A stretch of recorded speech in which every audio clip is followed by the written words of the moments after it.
tal? ¿Cómo están? Buenas noches, bienvenidos a la última noche de Twitcheada de esta semana. Lo dejo ahí en duda. Estamos a punto de despedir este 4 de febrero de 2021. Soy Guillermo Pérez, Guille, este es mi canal, esto es El Foro. Comenzamos.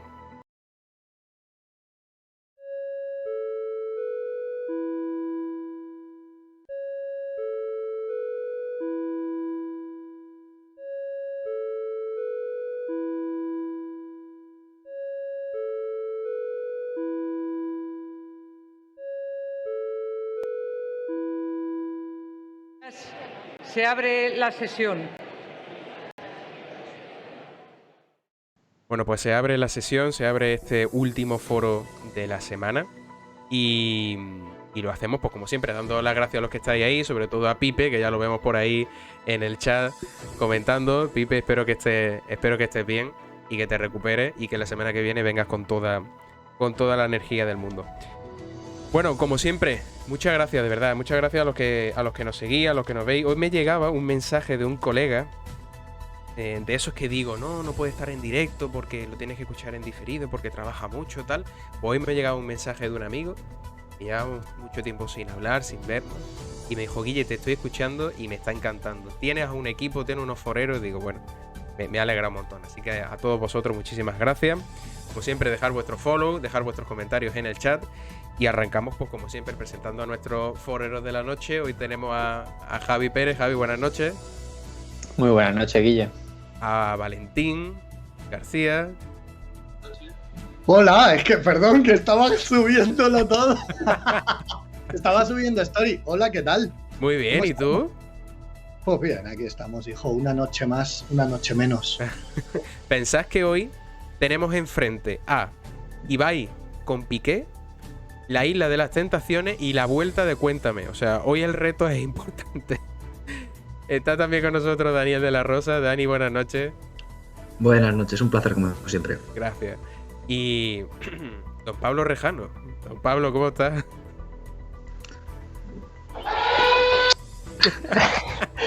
Intento número 1 de la Pop Alarma. Buenas noches a todos. Ay.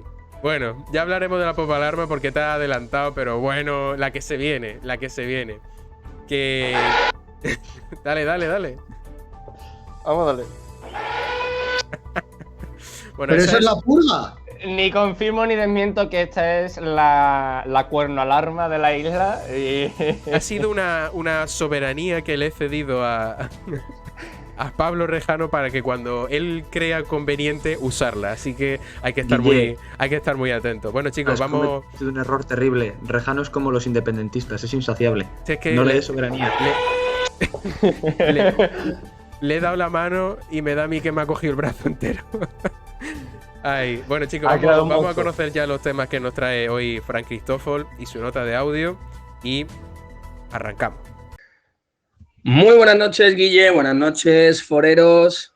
Dios quiera que Garriga, el candidato de Vox a las catalanas, tenga un buen asesor fiscal.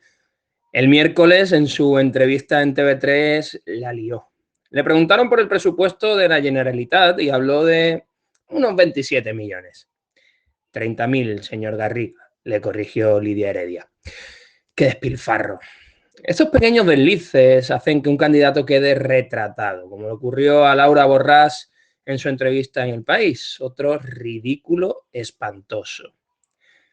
Vamos con la encuestilla flash del CIS. El PSC mantiene su ventaja, obtendría el 23,7% de los votos. En segundo lugar estaría RC con casi un 20%, Junts se quedaría con un 14,6%. Y luego tenemos ahí a un grupo en el que destaco a Ciudadanos con un 7,9%, Vox 6,9% y el PP con un 5,8%, que estarían detrás de En Comú Podem. Curioso, el PDeCAT apenas obtendría el 1,5% de los votos.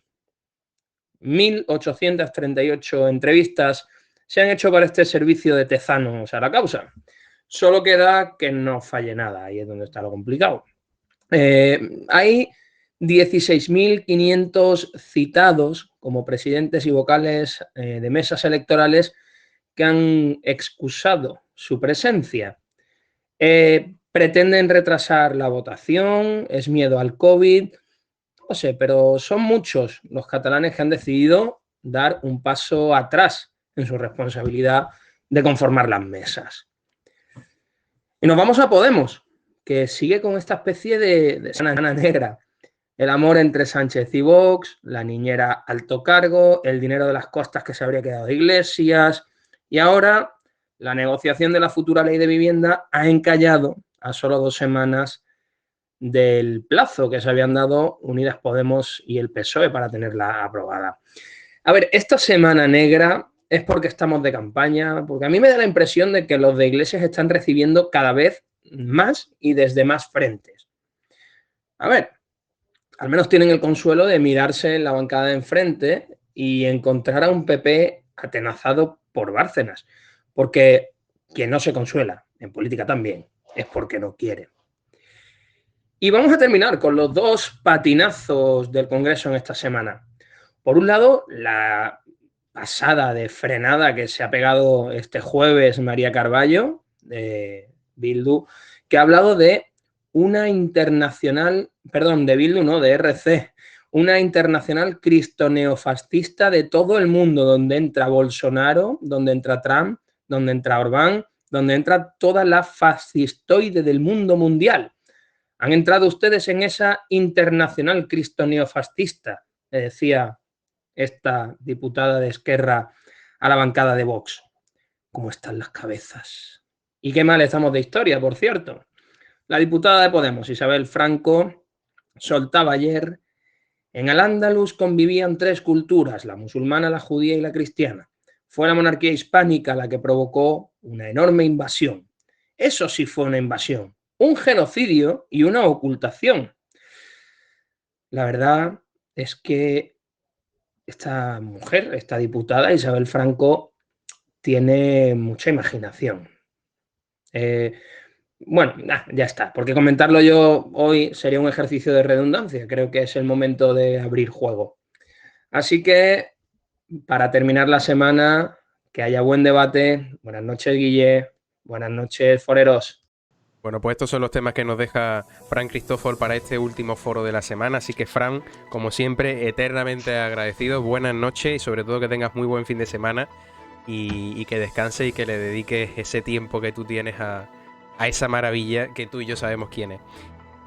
Bueno, antes de comenzar con los temas que nos ha dejado, que no son pocos como siempre Fran Cristófol, quiero hacer una mención a mi tierra, a Jaén, puesto que hoy por la tarde conocíamos una noticia y era que el proyecto tecnológico de la base logística del Ejército de Tierra que se iba a asentar en la ciudad de Jaén, aunque había también otras candidatas, pero que estaba a punto de caer para la ciudad del Santo Reino, pues se desvanece porque es la ciudad de Córdoba la que acogerá este proyecto. Las opiniones, o sea, los mensajes que me han llegado y que he tenido la oportunidad de ver de mi gente, pues la verdad que entristece mucho, porque había muchas ilusiones, había muchas ganas, estaba a punto de asentarse en un lugar maravilloso de la ciudad esa base, pero que finalmente pues se la lleva a la ciudad de Córdoba, ciudad vecina, ciudad a la que bueno pues se agradece que también esté en el sur, que esté en Andalucía, pero bueno, las ilusiones pues se han desvanecido y yo lo único que le pediría a los jiennenses, que son muy nuestros, que no se dediquen al conflicto, que la culpa es de este, del otro, sino que sigamos, porque lo necesitamos en la ciudad más bonita del mundo, mirar hacia adelante. Necesitamos no ser conservadores, no cerrarnos, no vivir en ese eterno ombliguismo que tiene Jaén, no. Hay que mirar hacia adelante, otros proyectos llegarán, otros proyectos vendrán, pero sobre todo hay que luchar y hay que creérselo. Y Jaén merece más. Así que ya con esto, con este arranque patriótico jiennense, he querido arrancar y mandar un saludo a la gente de mi tierra y mucho ánimo, de verdad. Pero bueno, ya empezamos con los temas que nos ha dejado Fran Cristófol y de entre ellos está ese desliz, podemos decir, ¿no?, que ha tenido Garriga, candidato de Vox por Cataluña a la presidencia de la Generalitat de Cataluña, y que hablaba de unos milloncitos, chiqui. Eso no es nada. Voy a buscar el vídeo mientras que cedo ya la palabra a los foreros y quiero que arranque Pablo Rejano, ¿qué le ha parecido desliz? O si no lo define como desliz, sino que simplemente pues ha sido un tropiezo o un desconocimiento. No sé, ¿qué opinas, Pablo? Hombre, a ver, yo no creo que haya sido un tropiezo. O sea, no es como la Chiqui, ¿no? La ministra Chiqui, nada, mil arriba, mil abajo, no. Simplemente que no lo conocía. Y a ver, pues por un lado, pues un error gordo si eres candidato a la Generalitat, que menos que saber el qué dinero, a qué pasta, cuánta pasta quieres tú optar a gestionar, que menos saberlo, ¿no? Pero también no lo neguemos, no caigamos en respuestas fáciles, es decir, es ese tipo de datos que no te sueles preparar para un debate. Que no te suele, que crees que no, o sea, típicas preguntas que dices tú, esto no me lo van a preguntar, fue un poco para pillar, pero que también es verdad que le pillaron, o sea que como le pillaron, no sé, hay que tragar y tragarse el meme durante un día y ya está. Vamos a ver, también digo una cosa, he visto el nivel de las elecciones catalanas, cagarla por eso me parece ahora mismo superficial, ¿sabes? Pero no sé, ¿no piensas tú que siendo candidato a la presidencia de la Generalitat, que vas a ser presidente de todos los catalanes, no sé, debieras saber por dónde van los tiros, en cuánto dinero vas a gestionar? No sé. A ver, por supuesto, claro, yo lo digo el no saber la cifra. Ahora, la diferencia es decir, no 30 millones. O sea, que claro, parece ya. Es que, chicos, si os parece, vamos a dejarle millones... a los foreros que nos estén viendo esta noche de qué estamos hablando, el vídeo, ¿de acuerdo? Puedo fomentar viviendas de protección oficial. Puedo recortar las listas de espera en sanidad que son nefastas. Por tanto, desmontar el estado del bienestar de los políticos y garantizar el estado del bienestar de los catalanes. ¿Vostè sap quin és el global del pressupost de la Generalitat? Sí, altísimo. Altísimo. El de la Generalitat creo que eran 27 millones. 27 millones o 70 y... Yo creo que era alrededor de los 27. Són 30.000 milions d'euros. Pues casi. Pues casi. Imagínense. Cuánto dinero despilfarrado, ¿verdad? Pues casi. Puedo fomentar... que solo se le olvidaron, fuera de broma, quiero pensar que solo se le olvidaron los miles de millones. Quiero decir, quiero pensar que le faltaron ceros. ¿Tú crees que le faltaron ceros? Que él sabía, sí, 70, pero le faltaron un par de ceros más y... No, o sea, fuera de broma, joder, yo justo soy poco sospechoso aquí de boxero, pero yo quiero pensar que lo sabía y que daba por hecho. Es como cuando dices 30K. No, pues son 30K, pues ya estás hablando en cash, ya sigues hablando en miles de millones. Ya no quiero pensar eso fuera de broma, por eso le sale esa reacción cuando dice 27 y le dicen 30 y dicen, bueno, pues casi. Quiero decir, y si no, pues tiene un problema ya de que se retire de la política, pero si piensa que el presupuesto de cualquier comunidad son 27 millones, entonces tienes un problema mental ya no es un tema...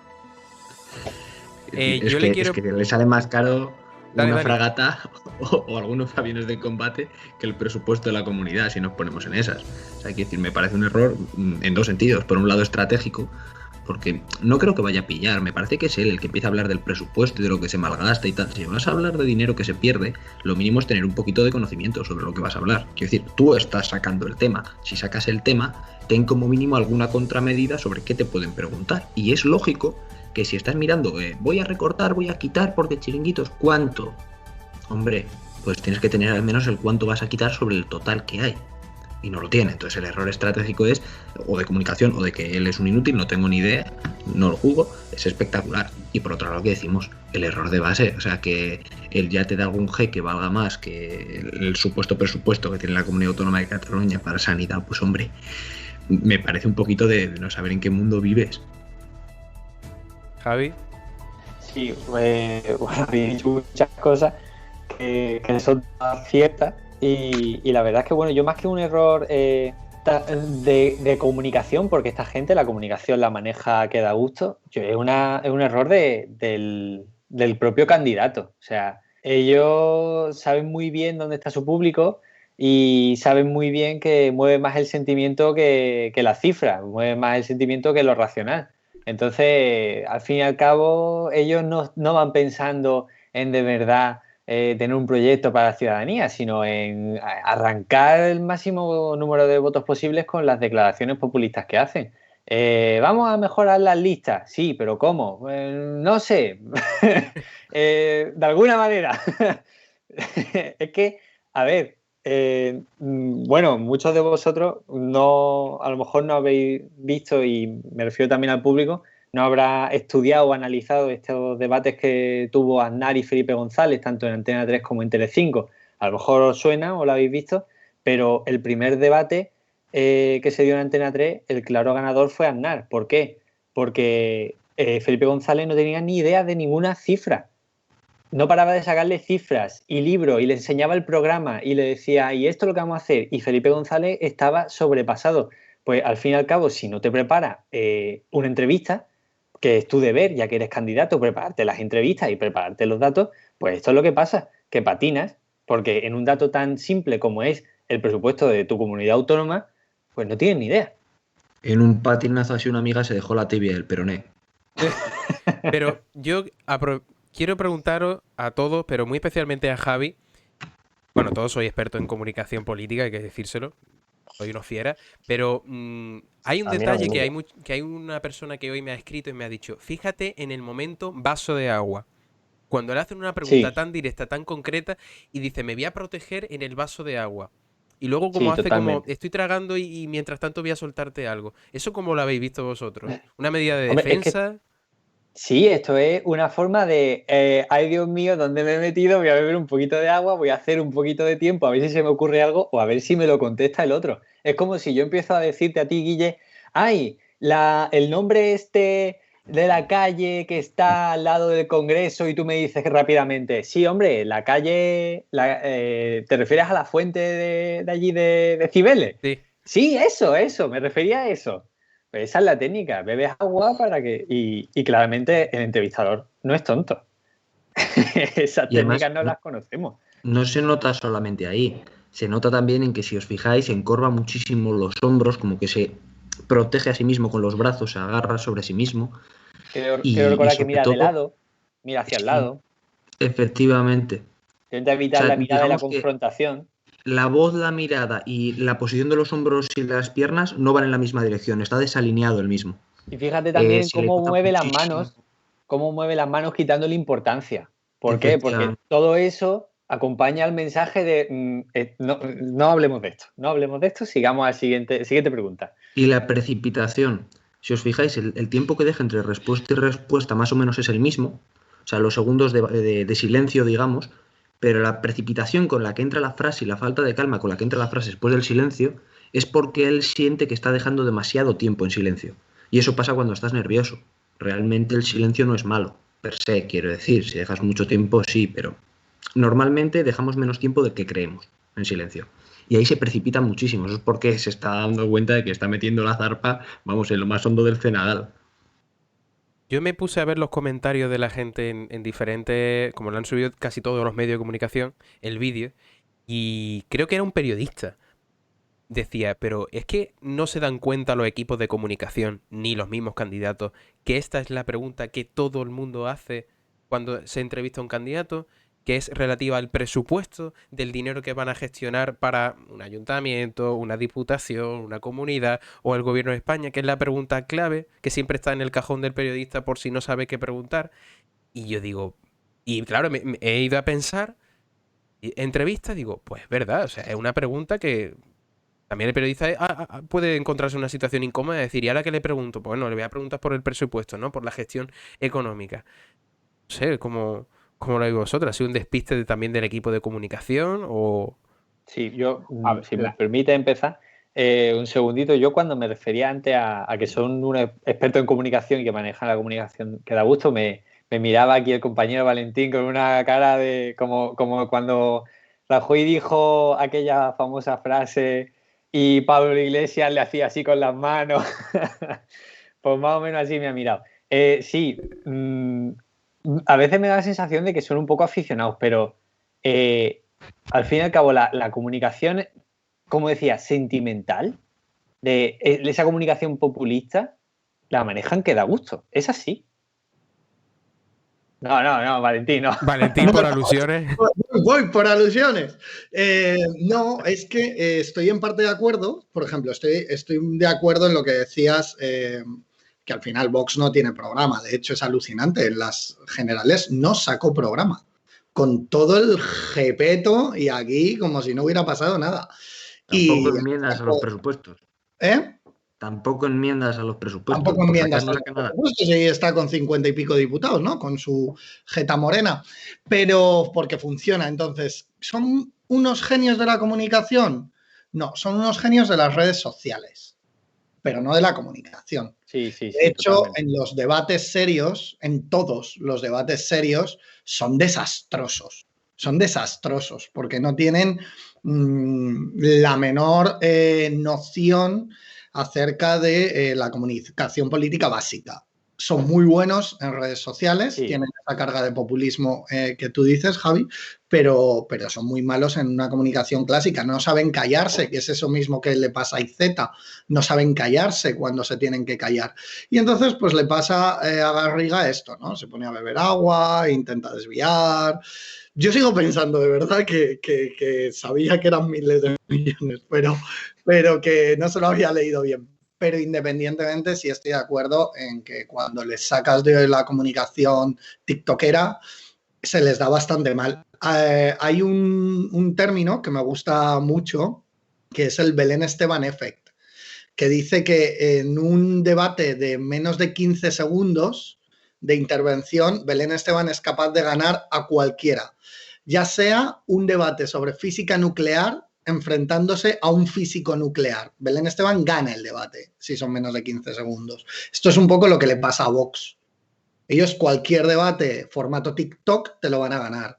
En el momento en el que les pides un poco más, pues rascas y obviamente eso está vacío. Totalmente de acuerdo contigo, Valentín. Me adhiero a tu rectificación hacia mi comentario porque es que estoy totalmente de acuerdo. Rejano está también muy de acuerdo. Es que no sé, lo veo muy callado hoy. Me voy a preguntar a ver si está por ahí. Estoy por aquí, lo que pasa es que yo tengo muchas intervenciones esta semana en el foro, tengo que dejar a los compañeros que hablen, ¿no? Si no voy a hacer un coñazo. Aunque sea punto alarma, aunque sea. Sí, ¿no? La cosa es que me parece curioso, obviamente la respuesta es un truño y aquí los compañeros pues, lo han explicado y lo han desarrollado mejor que yo, ¿no? Pero sí que me parece curioso y gracioso es la propia pregunta, porque él está diciendo vamos a hacer esto, y en vez de preguntarle cómo, le hace la pregunta trampa, que sabía que no iba a saber responder. Es que es TV3. Que es cuánto, ¿no? En vez de cómo, cuánto, ¿no? Por cierto, mira. Denigrar y lo que buscaban era poner en ridículo al candidato. Por cierto, no una cosa que pensaba ayer o esta mañana cuando lo he visto y decía, hostia, yo me acuerdo de Vox diciendo a nosotros no nos encontrarán en televisión española, no vamos a ir porque es una manipulación y ahí están mamando en TV3. Pero escúchame, Valentín, y el domingo pasado en La Sexta, o como ellos definen La Secta, ahí estuvo Macarena. Son unos genios en sorber y soplar a la vez. Y lo mejor es su votante, que lo traga. Oye, pues me quito el sombrero porque lo hacen bien. Si consigues que se lo traguen, esto es como Pablo Iglesias. Estás dando ahí, venga, sesión de machirulo a tope y van y todavía te votan. Coño, pues ole tú que lo estás vendiendo ahí el cacharro defectuoso y te lo compran. Pues bien. Yo te voy a dar la contraria, Valentín, respecto a lo que has dicho antes de que los debates serios pinchan. Yo creo que en la mayoría de debates serios han pinchado, porque han fallado en lo que es la lectura del partido, ¿no? Es como un entrenador que sabe escoger los jugadores, sabe a qué quiere jugar, pero luego llega y falla con los cambios. Le suele pasar eso, excepto en una ocasión que acertaron y que casualmente es la legislatura que más está durando, porque el debate electoral de antes del 10N, no voy a decir que ganó a Abascal, pero sí que ganó a aquellos contra los que se iba a enfrentar. Sí que encontró muy bien cuál era su target, atacó a él y bueno, a Ciudadanos y al PP los destrozó. Dani, ¿te estás refiriendo al debate del Adoquín?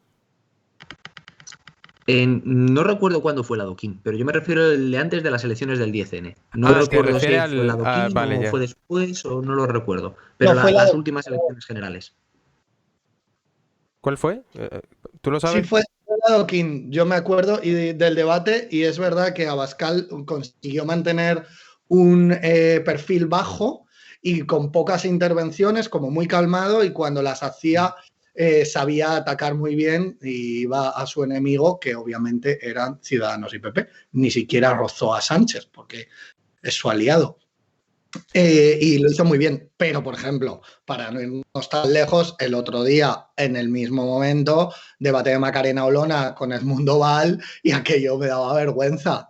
Macarena Olona estuvo desastrosa otra vez. ¿Por qué? Pues porque vuelven a no saberse los datos, porque cuando no se lo saben se lo inventan, porque empiezan a ponerse nerviosos, les sale la risita, la sonrisita, y da pena. Bueno, ese es el boss que tú vas rascando y te encuentras pues lo que te encuentras dentro. Bueno, seguimos con las elecciones catalanas y hoy nos han regalado una maravilla. Hoy nos han regalado un CIS Flash. ¿Un CIS Flash? ¿Esto qué es? Bueno, pues Tezanos hoy nos presenta este resultado de, como decía Frank Cristófol, creo que eran 1000 y pico, casi 2000. Me pasa como Garriga, que no me he preparado los datos. Y nos dice que aquí tenemos una imagen de los amigos de electomanía.es, que son muy buenos y que están haciendo un muy buen trabajo con el tema de las elecciones, encuestas y demás.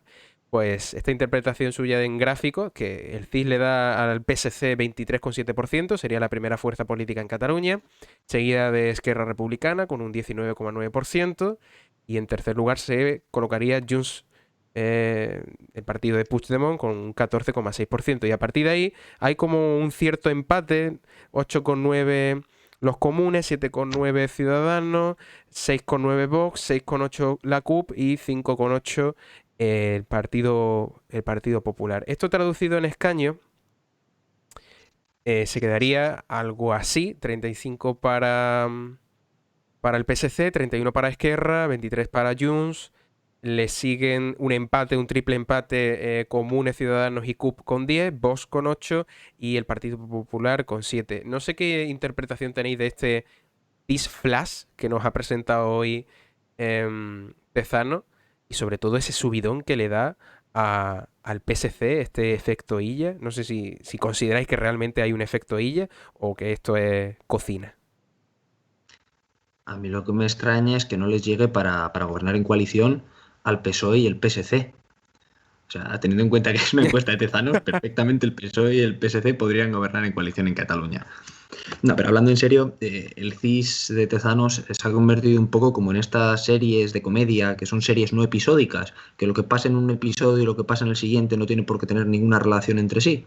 Entonces, o estas series de comedia de después del mediodía, bastante lamentables, que suele estar Florentino Fernández por ahí haciendo el tonto, y que se inventan secciones, pero no le dan continuidad a esas secciones. Entonces, esto es igual. Primero el CIS no iba a hacer nunca estimación de voto. Después no iba a sacar ni los resultados de voto directo. Después lo hacía, pero después lo hace una vez al mes. Después cada 15 días. Después no lo iba a hacer en las autonomías. Pero después sí.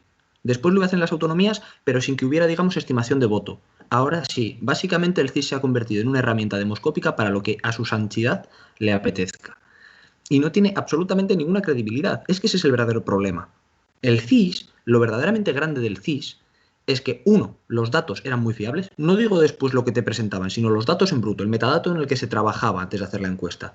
Y dos, eran comparables, porque al hacerlo siempre igual con el mismo método, tú podías hacer estudios de cohorte. Eso Tezanos se ha cargado las dos cosas. Ni los datos ya son tan fiables entre Tezanos y la pandemia. Vamos a darle también un poquito de crédito a nuestro amigo COVID. Y tampoco pueden ser comparables. Entonces, ¿realmente vale para algo? ¿Tezanos ha acertado algo en su vida? En su vida, ¿eh? No te hablo ya en el CIS. En su vida. No, jamás. Yo sinceramente no, es que ni lo comento. O sea, me parece tan absurdo que este señor tenga algún tipo de crédito académico. Ya lo digo como politólogo. O sea, tan absurdo que tenga algún tipo de crédito académico que no merece la pena ni comentar sus estudios y sus trabajos. Es un sectario que no entiende que la ciencia, sea social o sea tecnológica, tiene que estar por encima de tus propios sesgos. Y si no eres capaz de dejar tus sesgos de lado, dejas el trabajo. Chicos, después de esta declaración de intenciones de Daniel. Yo, respecto al CIS de Tezanos, quiero poner una cosa. Gracias a Dios. Cocinero, cocinero, enciende bien la candela, prepara con esmero un arroz con habichuela. Bueno, Claro que salta un el arroz copyright. con Que habichuela. salta el copyright, colega. No, da igual, esto está No, cogido. están contados los segundos para lo mismo. La cosa es que nos ha hecho un arroz con habichuela. O sea, eso está clarísimo. Lo que me sorprende es que el PSC tenga un irrisorio de 23% y no ya el 115%. Es lo que una cosa que me sorprende, ¿no? Es lo que se merece aquí el criminal Illa. No, a ver, la cosa a mí lo que me llama la atención es la declaración de intenciones que yo se ve aquí, ¿no? Como ha dicho Guille de Dani, ¿no? ¿Y qué declaración de intenciones se ve aquí? Que es la que yo vengo defendiendo varios foros, el tripartito. El tripartito Esquerra, Podemos y Separata y PSC suma. Y suma con holgura. ¿Por qué? Porque esa es la imagen que ellos quieren dar. Esa es la visión que ellos quieren proyectar para que sea una profecía autocumplida. Mira, lo vemos ya en imágenes, Rejano. La suma de las fuerzas de izquierda, Esquerra Republicana, Cataluña en Común y el PSC serían 77 escaños, 68 son la mayoría, o sea, bastante holgada. Y las fuerzas independentistas, CUP, Esquerra y Junts per Cat, necesitarían 4 escaños más para llegar a la mayoría absoluta. Exactamente, ¿no? Si lo he dicho, le faltan, lo que me sorprende es el 110% para esta gente. O sea, de 135 escaños que le dieran 200 nada más que al tripartito, es lo que me sorprende.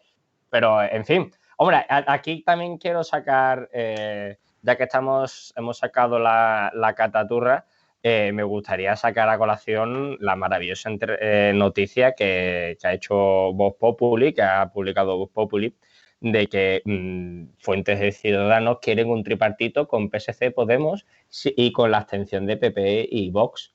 Si me dejas intervenir, Guille, porque esto es algo que me afecta. Ese es el mismo periodista que salió diciendo que yo estaba absolutamente en contra de Arrimadas en un complot interno para desbancarla porque no sé qué, cogiendo un tuit mío en el que, bueno, en fin, ahí con el código deontológico de cada uno, ¿no? Pero ese tío tiene menos credibilidad todavía que el señor. Rejano se la ha creído, ¿eh?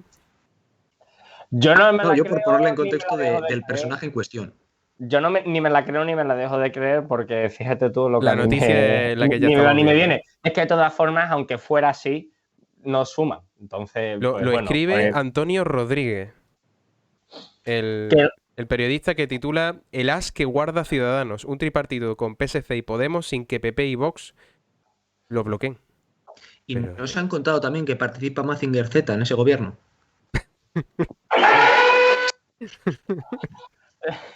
No, hombre, sí, la verdad es que, en fin, bueno, simplemente era por comentarla, ¿no? Un poco por darle un poco de vidilla al asunto, porque si nos vamos a seguir hablando de la cocina de Tezano... Pero pues, entonces no te lo crees, ¿no, Rejano? ¿El qué? El resultado. El que me lo voy a creer. El que me lo voy a creer. O sea, quiero recordar que Tezano daba mayoría o sea, que Tezano decía que en las elecciones andaluzas no iba a haber mayoría ninguna no iba a haber mayoría del cambio. Y aquí están mamando a Juanma Moreno 2 años y otros 2 que les quedan. O sea que no tienen credibilidad ninguna. Y yo lo que sí que, a mí el interés que me suscita el CIS es porque sabes por dónde quiere ir el PSOE. O sea, viendo el CIS sabes cuáles son sus intenciones y cuáles son las mayorías que ellos quieren proyectar para que se autocumplan. Y en este caso es la del tripartito. Yo creo que es el interés, o sea, para reforzar esa idea. Lo único interesante precisamente de los CIS de Tezanos, aparte de saber cuánto cobra y por qué tenemos que expulsar a gentuza como Tezanos o Rosa María Mateo de las herramientas públicas y deben volver a su puñetera casa y dejar de robarnos, que es lo que hacen, robar. Porque cuando tú haces una malversación, un mal uso de los fondos públicos, estás robando. Bueno, pues esta gentuza, aparte de irse a su puñetera casa, lo único que nos indica es las intenciones, ¿no? Como bien decía Rejano. ¿Qué intenciones hay? Pues independientemente del tripartito, hay otra intención que dibujan muy bien, que es el empuje de Vox. ¿Y qué quieren hacer con eso? Pues movilizar al electorado del PSC. Cuidado, que vienen. Si ya lo hemos visto, pues si es que es la misma historia, si es que aburren, porque es que lo hacen todo el tiempo. Cuidado, que vienen, salid, id a votar. ¿Por qué? Porque están viendo que tienen 20.000 personas que han hecho recursos contra estar en las mesas, porque están viendo que pese a todos los intentos que tienen, el voto por correo no está subiendo tanto como ellos creían y querían, entonces están cagados. Están cagados de que su votante se esté quedando en casa. Entonces, ¿qué quieren hacer? Pues nada, el efecto underdog. A quien está detrás, cuidado que viene Vox, que ya ha superado el PP, está a puntito de superar a Ciudadanos, así que tenéis que votar al PSC, que es lo único que os queda, chicos. Pero escucha, Valentín, ese mismo discurso es que te estaba escuchando y digo, es que se me está viniendo a la mente. Ese mismo discurso en directo en el debate de candidatos lo soltó Susana Díaz en Andalucía.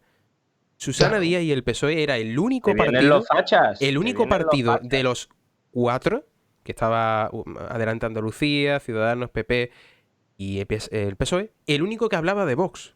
Pero es que ni Podemos decía que venía Vox, solo el PSOE. Pues mira lo que ha provocado, que entrara Vox en el Parlamento andaluz y que saliera el socialismo de la Junta. Pero sí, mira, Vox y PSOE son totalmente paralelos. Es decir, siempre que sube PSOE, sube Vox. Siempre que sube Vox, sube PSOE. Por lo tanto, son amigos aférrimos. Por eso está salvando precisamente a Abascal a Sánchez. Pero si es su modelo de supervivencia, ¿dónde queda residual Vox? Allí donde Partido Popular y Ciudadanos son mayoría. Allí donde el Partido Socialista baja y se descalabra. Comunidad de Madrid, Ayuntamiento de Madrid. En esos sitios en los que el Partido Socialista queda bajando, Vox queda residual. Y lo único que le interesa al PSOE es que suba Vox para así alentar el miedo, intentar que todo el voto de centro, centro-derecha, centro-izquierda vaya al PSOE y que el voto de izquierda radical, por supuesto, vaya al Partido Socialista. Esto es más viejo que el copón. Chicos, si no importa, vamos a dejar hablar a Javi. Porque. Sí. A Javi porque lleva tiempo. Javi, igual se ha ido. Hola. ¿Es esto el foro de Twitch? A mí me gustaría, Guille, que me fuera reservando ya el asiento para la noche electoral, ¿vale? No, bueno, de momento lo que os voy a pedir es que a partir del lunes, quien se venga al foro tiene que venir con el papelito preparado de la porra. Porque no sé qué premio vamos a ofertar, ¿vale? Pero os voy a pedir porra para la semana que viene del reparto de escaños, de cómo veréis el resultado final del domingo. Y ya iremos hablando de... Vamos a llamar la apuesta, que porra... venir con la porra puede ser un problema. La apuesta. Bueno, sí, dale, Javi. Yo ya la tengo. No, bueno, la apuesta. Las dos. Bueno, básicamente. Basta de porras. Vosotros sabéis que no comparto las opiniones sobre la poca parcialidad del CIS. No las comparto porque al fin y al cabo son estudios que sí, que se le puede dar el enfoque que tú quieras, pero los datos están ahí y ya se presenten como se presenten. No, me estáis mirando. Es que esto de tener cámara no me gusta porque me miráis y como mirad de desaprobación. Mira, si esto fuera un debate... no seáis malos que los que nos están viendo no saben que tenemos las cámaras puestas. Miente usted. Has dicho son datos. Mientes porque datos son cuando hay una continuidad y por tanto puedes ver una progresión. Cuando se los saca del potorrón, pues no son datos. Oiga usted, son invenciones. Yo también te puedo dar números, pero no son datos. Garriga es muy bueno también en números, me han dicho. Sobre todo, teniendo en cuenta que aprobé análisis cuantitativo en cuarta convocatoria, es decir, creedme, le he dado muchas vueltas, os puedo decir que los cuestionarios hay una forma de hacerlos. Y las preguntas tienen que ser asépticas y no sesgadas, porque entonces estás dirigiendo la encuesta. Estás dirigiendo los resultados y los datos ya no van a ser datos con los que vas a poder trabajar, sino datos que te van a guiar en la línea de trabajo que tú ya has marcado desde antes de hacer el cuestionario. Es decir, las hipótesis se hacen con los datos encima. No haces hipótesis después la encuesta para que te salgan los datos que quieras. Entonces, he visto cuestionarios que de verdad que no hubieran pasado un examen de segundo de carrera. Os lo puedo jurar por mi vida. Del CIS, que dan vergüenza ajena. Bueno, yo es que, Daniel, yo no estoy tan puesto. Yo veo que tú estás muy puesto en eso. Yo tengo que admitir que no estoy tan puesto. No voy a marcarme aquí un Garriga. Pero bueno, yo a priori, dejadme estudiarlo. La semana que viene os traeré una opinión un poco más fundamentada. Pero a priori no me parece que tampoco sea tan horrible el CIE. Al fin y al cabo recoge, aunque sea puntual, y sin continuidad, que coincido en que sí que deberían tener un poco más de continuidad para comparar y para hacer que tenga una verdadera calidad. Pero de forma puntual yo no sé por qué tampoco se le da tan poca credibilidad. Lo voy a ver exactamente y voy a preguntar incluso a profesores, a antiguos profesores, a ver qué opinan ellos de comunicación. Y bueno, pues salvo eso, sí que es verdad, coincido con vosotros en que esa actitud de que viene el lobo, que viene el lobo, que viene el lobo, y al final el lobo no solo es que no venga, sino que se trae a un amigo. Entonces, no sé si me estoy entendiendo. Me refiero al amigo que le da los sí, datos a Garriga. Ese es. No, al final pues acaba en una situación en la que se le da mucho más protagonismo a cosas indeseables, en este caso Vox, que bueno, que no queremos que entre en el Parlamento, pero que al fin y al cabo es lo que ha votado a la gente. Y esa especie de discurso que decíais que llevó Susana Díaz de que entra Vox, sí, pues moviliza y asusta al electorado de izquierdas que es como más sensible en este sentido, que a lo mejor tiene más intrínseco esto del fascismo, que lo identifican más con Vox. No estoy diciendo que Vox sea fascista, no estoy entrando en ese debate, sino que a lo mejor el electorado de izquierda sí lo ve así. Y por consecuencia, pues ya me va a poner la alarma. Y por consecuencia, pues bueno. Ya con el micrófono desconectado. Rejano, vamos a hacer una cosa. Te voy a dar como 10 alarmas. Ya has gastado 5, te quedan 5. Y que bueno, que al final esos mensajes pues hacen que se movilice sobre el electorado. ¿Es una buena estrategia? Pues no ya estrategia, sino acción a corto plazo.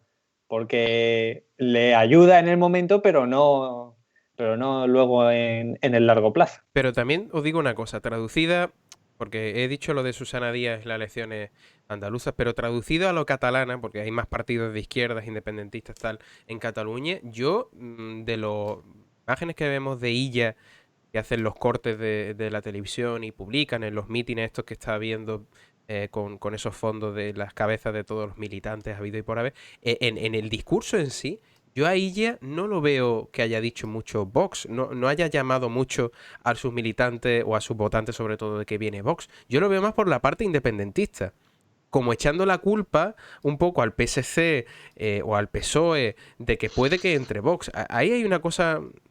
Yo la veo un poquito rara, ¿no? Que sea el independentismo quien culpe a los partidos supuestamente constitucionalistas de que entre Vox en el Parlamento, o por lo menos en la percepción que yo tengo. Es que en Cataluña es un poco distinto a Andalucía. Al fin y al cabo, el PSC y tal no le tiene miedo a Vox como tal, porque al fin y al cabo, ¿quién es el que tenía la presidencia de la Generalitat? Los independentistas. Y al fin y al cabo, ¿a quién tienen más miedo los independentistas? A esa extrema derecha rancia que va a imponerles el español y que va a obligarles a pedir el pan en español y a pagar en euro todo y con la cara del rey Felipe en la moneda. ¿Sabes lo que te digo? Es más, ahora que me ha venido a la mente... incluso los comunes están en eso de que viene Vox, pero no he visto mucho yo al PSC no me refiero al PSOE. El PSOE a nivel nacional sí lo está haciendo, y sobre todo el Congreso, que por desgracia esta semana está sirviendo como aquel escenario de mítines que no está viendo, porque están cada uno haciendo su discurso en plena a modo campaña. Pero el PSC, no sé, lo veo más centrado en otras cosas, quizá por eso que de robarle el voto a Ciudadanos. Cuando tienes... Claro, pero porque no activaría su electorado, es que su electorado, o al menos el público objetivo, por así decirlo, ahora mismo no se activaría con el que vienen los fachas, sino es más la actitud conciliadora de chavales no pegarse, por favor vamos a llevarnos bien, nosotros conciliamos, esto se ha ido de madre, ni buenos ni malos, venga, vamos todos a una, Fuentoves una. O sea, yo creo que es la idea que quiere poner. Además, el candidato es eso, es parsimonia pura, porque no tiene más. O sea, es que no hay más, ni de fondo ni de forma. Solo es que mira qué simpático es el chaval, que al menos es calmado. Eso, entonces, yo creo que es como el hándicap que quiere vender el PSC. Entonces, ahora mismo, pues darle a la alarma que vienen los fachas, pues creo que no no es el mensaje que ellos quieren dar ni el público que ellos quieren activar. Es mi opinión. A mi juicio, hay dos formas o dos estrategias claras, habituales, de captar voto. Una es polarizar, que lo vimos mucho con Ciudadanos en las anteriores catalanas o con el PSOE en las generales. Yo me pongo como foco y como salvador de el otro. Creo un yo, creo un el otro y trato, ¿no?, de confrontar a dos amplios sectores de la sociedad que se aglutinen en alguno de las dos categorías que yo creo. Esa es una manera. En Cataluña, uno, la gente está muy cansada de ese tema en este momento, y dos, el PSC no es el sujeto que puede hacerlo. El que podría hacerlo era Ciudadanos, Vox o los Indepes o lo que fuere, ¿no? Aquellos que combatieran de forma más clara a ese el otro, vamos a decir. En este caso, el PSOE en parte tira por ahí hablando de gobiernos de izquierdas versus gobiernos de derechas y tratando de devolver el foco hacia la ideología y no hacia si eres indepe o no, por un lado, y por otro lado busca la transversalidad. En vez de buscar el enfrentamiento, busca mantener un perfil muy bajo y muy ambiguo en casi todo para que todo lo que digas le pueda sonar bien a un espectro más amplio de personas, a la vez que tratas de tirar hacia la izquierda a tu electorado. El votante de Ciudadanos en Cataluña, en términos generales, es el más de izquierdas respecto a España, no por nada, sino porque es donde sacó más votos a costa de lo que era el antiguo cinturón rojo, antiguos votantes socialistas. Entonces trata de recuperar a esa gente manteniendo un discurso social relativamente de izquierdas moderado y tratando de hacer una estrategia de transversalidad, no de polarización. Yo estoy de acuerdo y lo que sí que agregaría es que no nos equivoquemos, el Partido Socialista tiene muchos tentáculos ya. O sea, se ha dedicado a un año de parasitación de todas las entidades públicas. Entonces, cuando él no puede, imaginaos a ella haciendo un debate de que viene Vox. Pues si es que no tiene capacidad para ello. Pero para eso ya está Tezanos, para eso ya está Rosa María Mateo, para eso ya están los tentáculos. Para esa activación y ese miedo ya están los tentáculos. Y ellos quedar bien, entre medias. Mira, lo explicaba muy bien, además, con algo similar, Isabel Díaz Ayuso hoy o ayer en el debate de la Asamblea se lo explicaba muy bien a Más Madrid Podemos, Podemos Más Madrid, es lo mismo. Arderéis en el grupo de Arderéis en el 36, como en el 36, bueno, pues este grupo se lo explicaba muy bien, ¿no? Decía, ¿qué queréis? Vosotros lo que queréis es que haya más pobreza y miseria, que todo el mundo antes dependa de lo público y de ese modo poder retroalimentaros con esos mismos votos, diciendo, yo soy el que te está salvando. Fíjate, estás en la miseria, si no fuera por lo que yo te estoy dando, a ver qué pasa, sígueme votando. Bueno, pues esa misma parasitación, por supuesto, Podemos y Más Madrid son partidos comunistas y marxistas y por tanto tienen esa maldad mayor de fondo. Ellos dicen que no, ellos dicen que no. Ellos pueden decir misa, yo también digo que estoy buenísimo y vemos que la cosa ha decaído con los años. Bueno, pues ya, no pasa nada.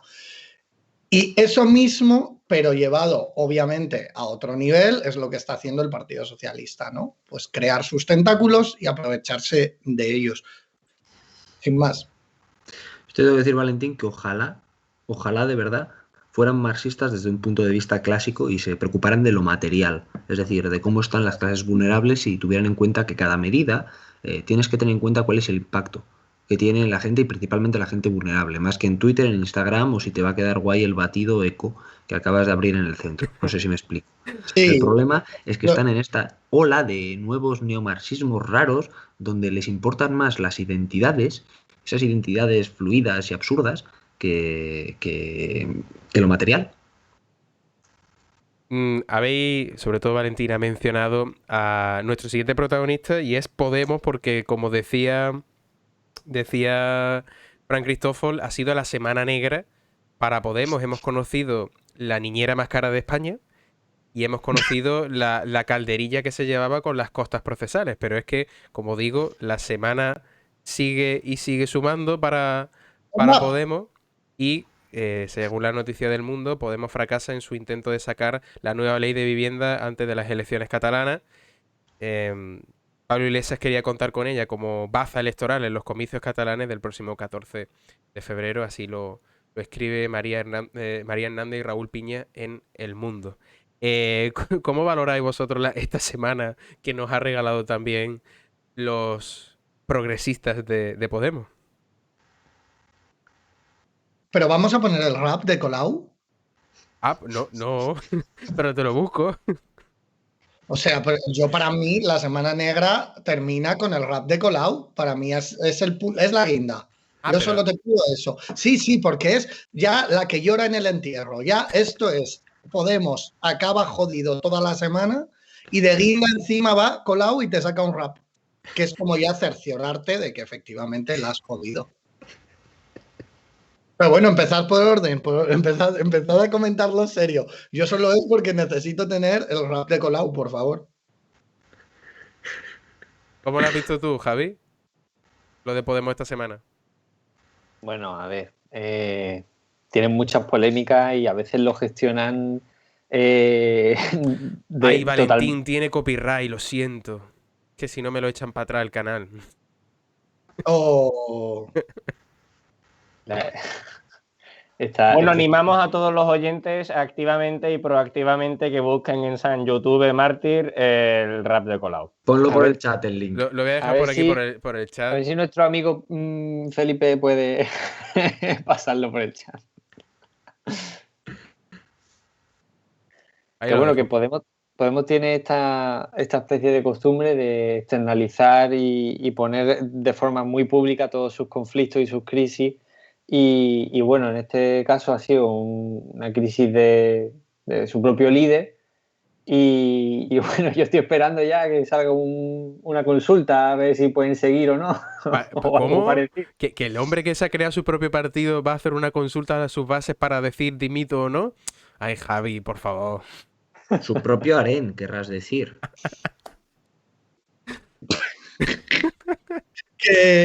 Bueno, vamos, a ver, va a haber cosas. Bueno, empiezo por ir con los datos. Vamos allá. Bueno, lo primero, el macho alfa coge, aparte de meter a la churri, resulta que nos enteramos que ya tenía la niñera de antes, ¿vale?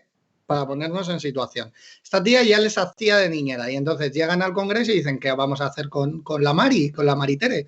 Joder, pues métela, pues es que los niños te los vas a quedar tú. Bueno, pues métela de asesora. Ya, pero es que es nivel 30 y no ha acabado la carrera. Bueno, ya, pero no lo pagamos nosotros. Ah, bueno, pues métela y que se te quede en el ministerio. Y ahí tenemos, Maritere, no ha acabado la carrera, nivel 30, 50K, bueno, 50 de base, que luego tendrá... De base. Creo que ayer Pablo de Mora habló de un total de 78.000. Sí, claro, porque por desplazamiento, como es nivel 30, tiene 19.000 extras. Que pues eso, casi, como diría nuestro compañero Garriga. Pues casi, claro. Garriga, casi. Entonces, bueno, pues ella se está... Ojo, vamos a poner esto en contexto, ¿eh? Esos son casi 40 días en la UCI de un enfermo de COVID. Fíjate. ¿Cómo? Claro. Un día en la UCI a un enfermo COVID cuesta aproximadamente 2.000 pavos. Pues 30 y 40. Si casi cobra casi 80.000 esta mujer, pues es que hay que poner las cosas en ese contexto para que la gente se dé cuenta de lo que nos están robando, porque esto es robarnos. Y sí, gracias. La niñera pública de esta gente, de los duques de Galapagar, nos cuesta 40 días de la UCI de un enfermo COVID. Y yo, Pablo, qué bueno ayer el uniforme de los agustinos. Ah, claro, no, hombre, vamos a ver, es que don Pablo y doña Irene están a 2 años de mandar a los niños al colegio de los agustinos o un colegio del Opus, ya no sé cuál es el que le pille mejor por zona, con el uniforme puesto, pero es que no tengo dudas ninguna de la nani llevándolos en el coche oficial al colegio del Opus. Es que dudas ninguna. De nani nada, será una funcionaria nivel 29. Nani Pro, porque vamos a ver, las élites, siempre ha habido élite y superélite, y ellos están ya en la superélite. Pero es que les queda nada, es que les queda nada. Porque los niños son pequeños para salir. Si no, el escolta les acompaña a la discoteca, te lo digo yo. Joder, que Pero tienen como meses en algunos, creo, ¿no? República Bananera. ¿Qué ocurre en las... Mira, yo he vivido 4 años en México. Bueno, pues en los 4 años en México, ¿qué pasa con los hijos de los concejales? Pues que allí se lo han robado todo y les ves con las escoltas, saltándose la ley como quieren. Vamos, como si tuvieran un pequeño rejón, pero versión hijo, de verdad. Entonces, es lo que vamos a ver. Y lo bueno es que ya llega un punto en el que hemos llegado a tal nivel en el que nos lo tomamos a coña. Es que solo nos queda reírnos. Es que sabemos que lo están haciendo y que su votante base, tiene tal tragadera que les da igual. Les podrían mear en la boca y la abrirían. Pero Valentín, como madrileño, Valentín, ¿qué pasaba con Godoy mientras hacía a Nuestra Señora Monarca, a Nuestra Señora Reina? Que Madrid se dedicaba a escribir coplillas. Ya está. O sea, Pero llegaba un punto que decía, pues oye, pues hago memes. Pues el meme de la época, coplillas. Pero y a reírnos porque, claro, pero bueno, las herramientas políticas de la época de Godoy y de Isabel II no son las actuales. Es decir, que tenemos...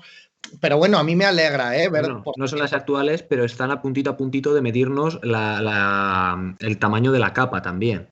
Sí, O sea, también, a ver si no... la capa te dice las faldas. Joder. De todos modos, por cierto, hablando de viñetas y coplillas, me ha gustado mucho la viñeta que ha sacado hoy JM Nieto, que no sé si la habéis visto, os la voy a leer porque además la tengo aquí delante, que sale, ¿no? La escena ahí, unas limpiadoras, de fondo un cuadro del Che Guevara, tal, y dice, ¿te has enterado, Nelson? A lo mejor el señorito te nombra secretario de Estado de Optimización Vegetal y a mí directora general de Diversidad Electrodoméstica. Pues yo no me extrañaría ya que sí. La puedo pasar, por cierto. Pásamela por WhatsApp y la comentamos. Porque la estoy buscando y no sé. Sí, que ha sido muy buena, la verdad.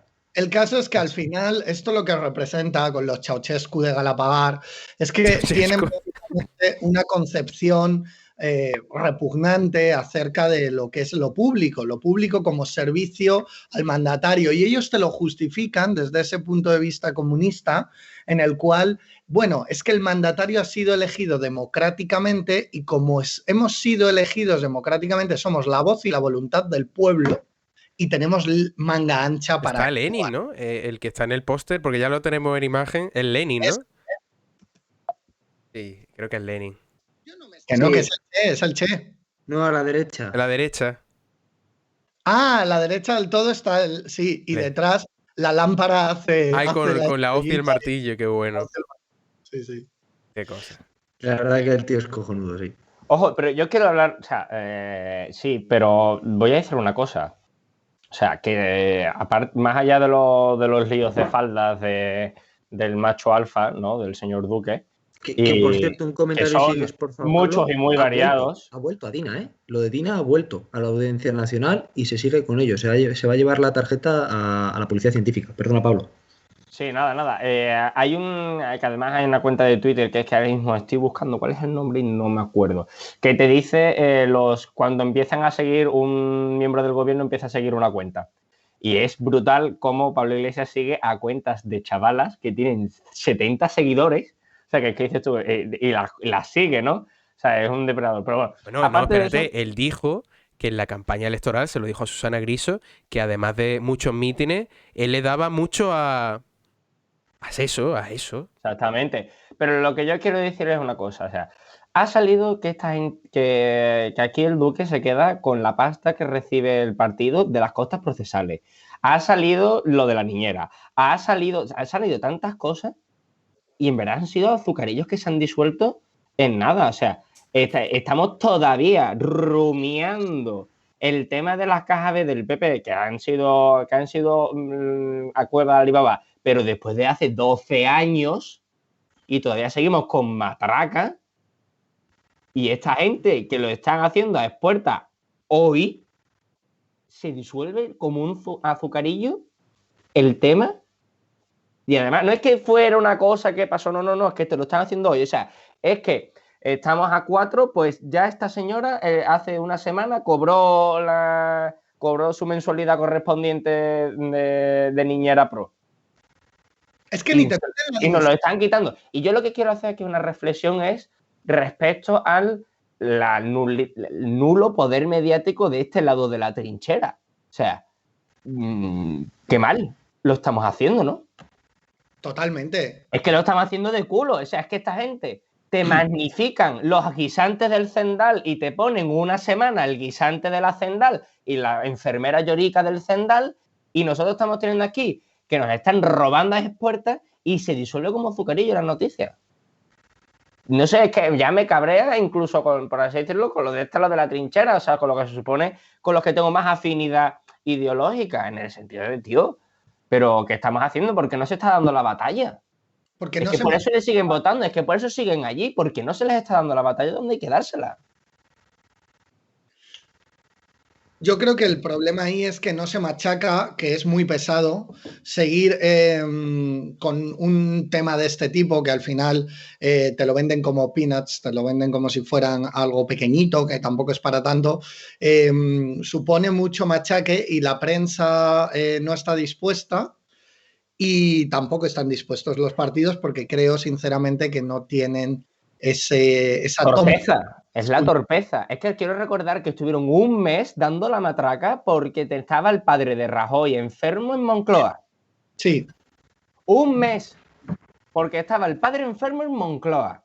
Y aquí tenemos a la niñera pro y este tema va a durar, la semana que viene no llega. Sí, totalmente. Yo es que estoy de acuerdo.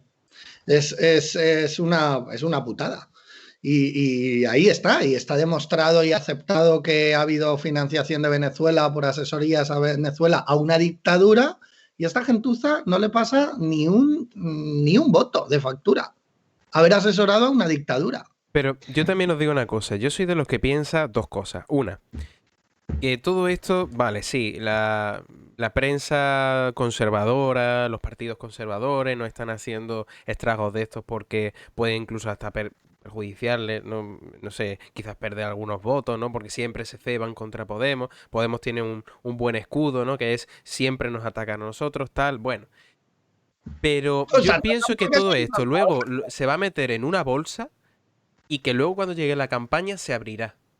Porque claro, en la campaña electoral y ahora cuando llegue la campaña electoral, los partidos venden gestiones, ¿no? Oye, pues Ciudadanos que está en la Junta, en la Comunidad de Madrid y tal, gestiona y hace esto, ¿no? Y si gestionamos esto, en el gobierno central haremos lo siguiente. Pedro Sánchez, su gestión, muy cuestionable, pero bueno. Vox en los pactos que haya tenido, tal. Cuando vaya Podemos a decir que ha gestionado, entre comillas, supongo yo que sacarán esto. Supongo que sacarán que no han sacado en adelante la famosa ley de vivienda, que era ansiedad de Pablo Iglesias sacarla antes del 14 de febrero para tener algo de argumentario progresista para la campaña electoral. Supongo yo que sacarán la niñera más cara de España. Y supongo yo que sacarán la calderilla de las costas y tantas cosas, ¿no? Lo digo yo, no sé. Javi, ¿tú qué piensas? Porque, y vuelvo y termino. Creo que incluso de esto puede sacar rédito no solo los medios conservadores y los partidos conservadores, sino que hasta el propio PSOE. Porque el PSOE dice, yo he gestionado sanidad, he gestionado políticas territoriales a su manera, que todos sabemos cómo ha sido esa manera. Pero creo que hasta el mismo PSOE se puede beneficiar de esto. De hecho, será el PSOE el único que lo saque. Porque es el único que sabe cómo van las cosas. Y es el único que sabe cómo utilizar este tipo de cosas. Y justamente ni PP, ni Ciudadanos, ni Vox lo van a utilizar como deben utilizarlo. Javi. Pero, perdón. Sí, no, dime. No, hombre, dale tú, Javi. Estos ya han hablado mucho. Sí, no, yo creo que a mí me parece muy mal este tipo de actos porque, o sea, son de una bajeza moral bastante grande. Luego, decía el compañero Pablo Rejano que hay que ver que esto se diluye aquí como el colacao, ¿no? Que lo vas batiendo y al final no dura mucho en la prensa. Y me lo comparabas con el Zendal. Yo creo que no es comparable. Vamos a ver, se está haciendo una macro obra gigantesca con hospitales cerrados en Madrid, cerrados, que están costando 800.000 euros anuales a la comunidad mantenerlos cerrados, y se construye uno nuevo, bueno, por llamarlo hospital, porque eso es un palacio de congreso de estos como el que tenemos aquí en Málaga, una explanada grande donde meter un montón de camas, un espacio abierto y ala. Y yo creo que no es comparable el gasto público de eso con el gasto que pueda haber hecho la niñera esta. Claramente es denunciable, o sea, totalmente reprobable. No me parece nada bien que lo hayan hecho, pero hombre, tampoco es plan de ponernos a comparar esas dos situaciones. Sí, me parece más acertada la comparación con lo del padre de Rajoy. Eso, sí, A mí me parece... No, pero yo ya he hablado del Zendal, aquí se ha estado debatiendo durante unas semanas que es que ponían unos guisantes que sabían un poco reguleras en el Zendal y que los enfermeros tenían que coger el coche y ir en coche 10 minutos más. Es que ese era el término del debate. O sea, es lo que estoy diciendo. Y que nos hemos quedado con matracas diarias de ese nivel del debate. Pablo, cuando hace un hospital que tampoco está muy justificada su construcción dada la... No me miréis así porque no está justificado, lo siento mucho. Vaya. Una pandemia no justifica un hospital. Vamos a dejar a Javi que termine y luego venimos a la réplica. ¿Sabéis lo que se tiene que justificar en tiempos de pandemia? Aumentar y mejorar el personal. Porque os da la gana a vosotros. Siempre la misma matraca, siempre la misma mentira. Que si no se hace como ellos dicen, se hace mal. Los 3 cojones de siempre. Pues nada. No, hay que aumentar el gasto y contratar más enfermeras. Y que todas sean de izquierdas, por favor, además. Oye, ya vale la mentira. Ya vale. Claro que no.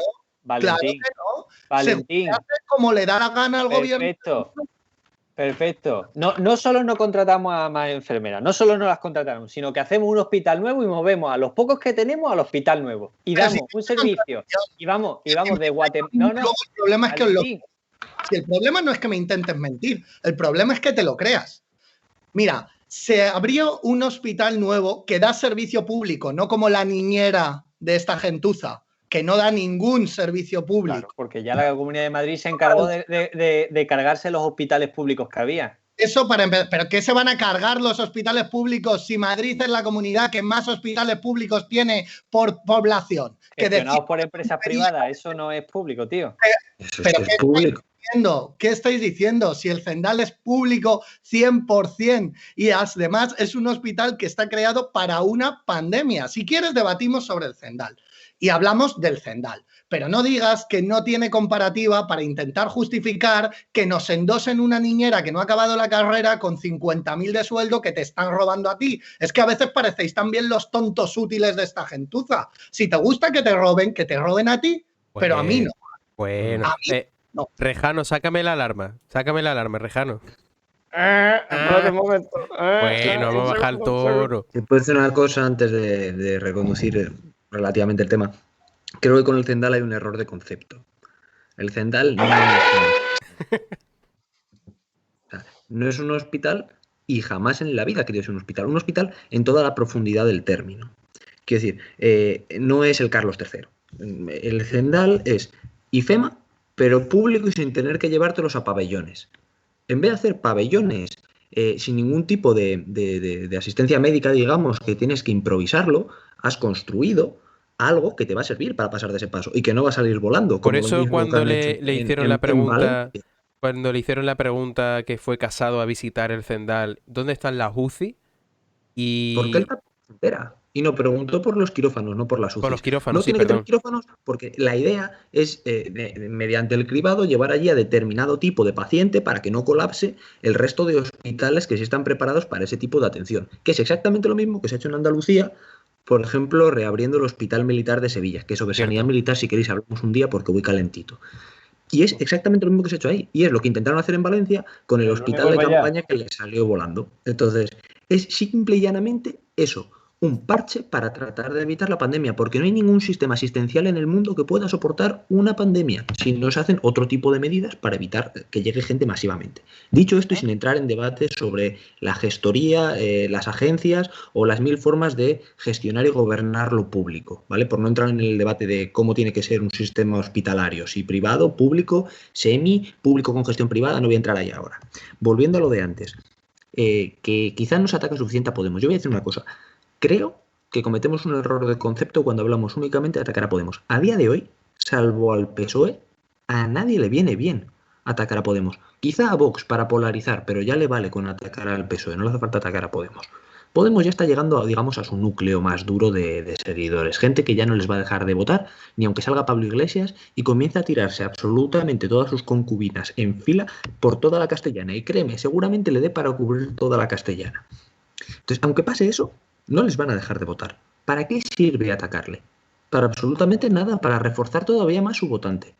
Déjate que se encargue el PSOE de Podemos, que a nosotros nos importa un carajo, y vamos a ocuparnos de lo que de verdad importa, que es de apartar a Vox del escenario público, porque mientras exista Vox, el PSOE va a gobernar toda la puta vida, y de confrontar ideas con el Partido Socialista.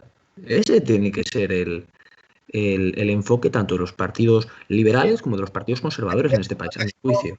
A nivel estratégico, por supuesto, ese enfoque es muy inteligente, pero yo creo que hay un nivel de valores, moral y detrás que a mí, personalmente, a mí me impiden no atacar a Podemos. A mí me impiden, aunque políticamente sepa que al final no les hago daño, que no importa, que al final no le conviene a la causa de un centro derecha. A mí, moralmente, me resulta repugnante. Es que no puedo no puedo evitarlo. De verdad, es que es imposible porque sería mentirme. Y yo participo y creo en la política y pienso en política y colaboro con vosotros hablando de política porque tengo unos valores y porque me nace de dentro. Yo no soy un mercenario de la política. Yo no he cobrado un euro jamás en mi vida por nada de política. Yo estoy por los valores y si lo pierdo y tengo que pensar en la estrategia por encima de eso, para mí no me merece la pena. A mí, ¿eh?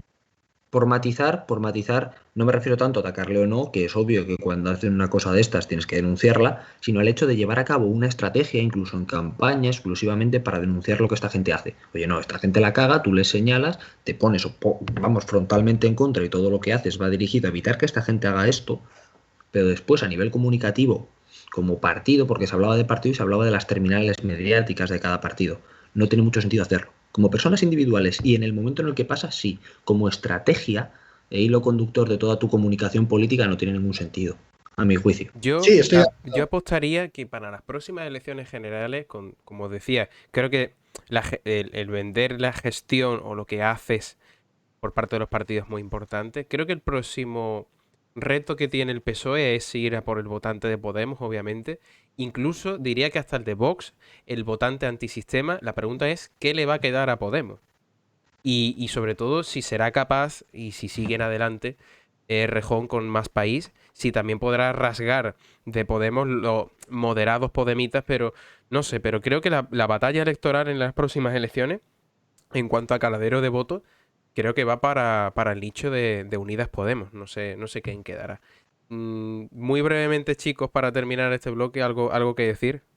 Y pasamos al gordo de la noche. Que lo de Rejón se va a disolver como un azucarillo. También, ¿no? También. Yo, solo por lo que decía Dani, quizá también un motivo de no atacar o de no ser muy pesados, ¿no? En las estrategias, a lo mejor con estas cosas de Podemos, es que yo creo que llega al público. Son cosas tan básicas que es verdad que creo que llegan al público y le afectan de un modo natural, ¿no? Como el caso Plon. El caso Plon tampoco hizo falta un machaque brutal ni una campaña del resto de partidos y sin embargo creo que al propio votante de Podemos le llegó al punto de que perdieron muchísimo solo por el caso Plon de Villatinaja. Javi. Bueno, a ver, simplemente, Valentín, creo que te has puesto muy nervioso conmigo. y yo creo que son 52.000 euros versus 135 millones de euros de un hospital. Nos vemos en la próxima Gamepolis que se celebrará en el Palacio de Congreso Isabel Cerner. Bueno, en el hospital de Valdebebas, que también le hace falta. Es decir, esto está preparado para poder reconvertirse después en un hospital, para que luego digáis que no hay públicos.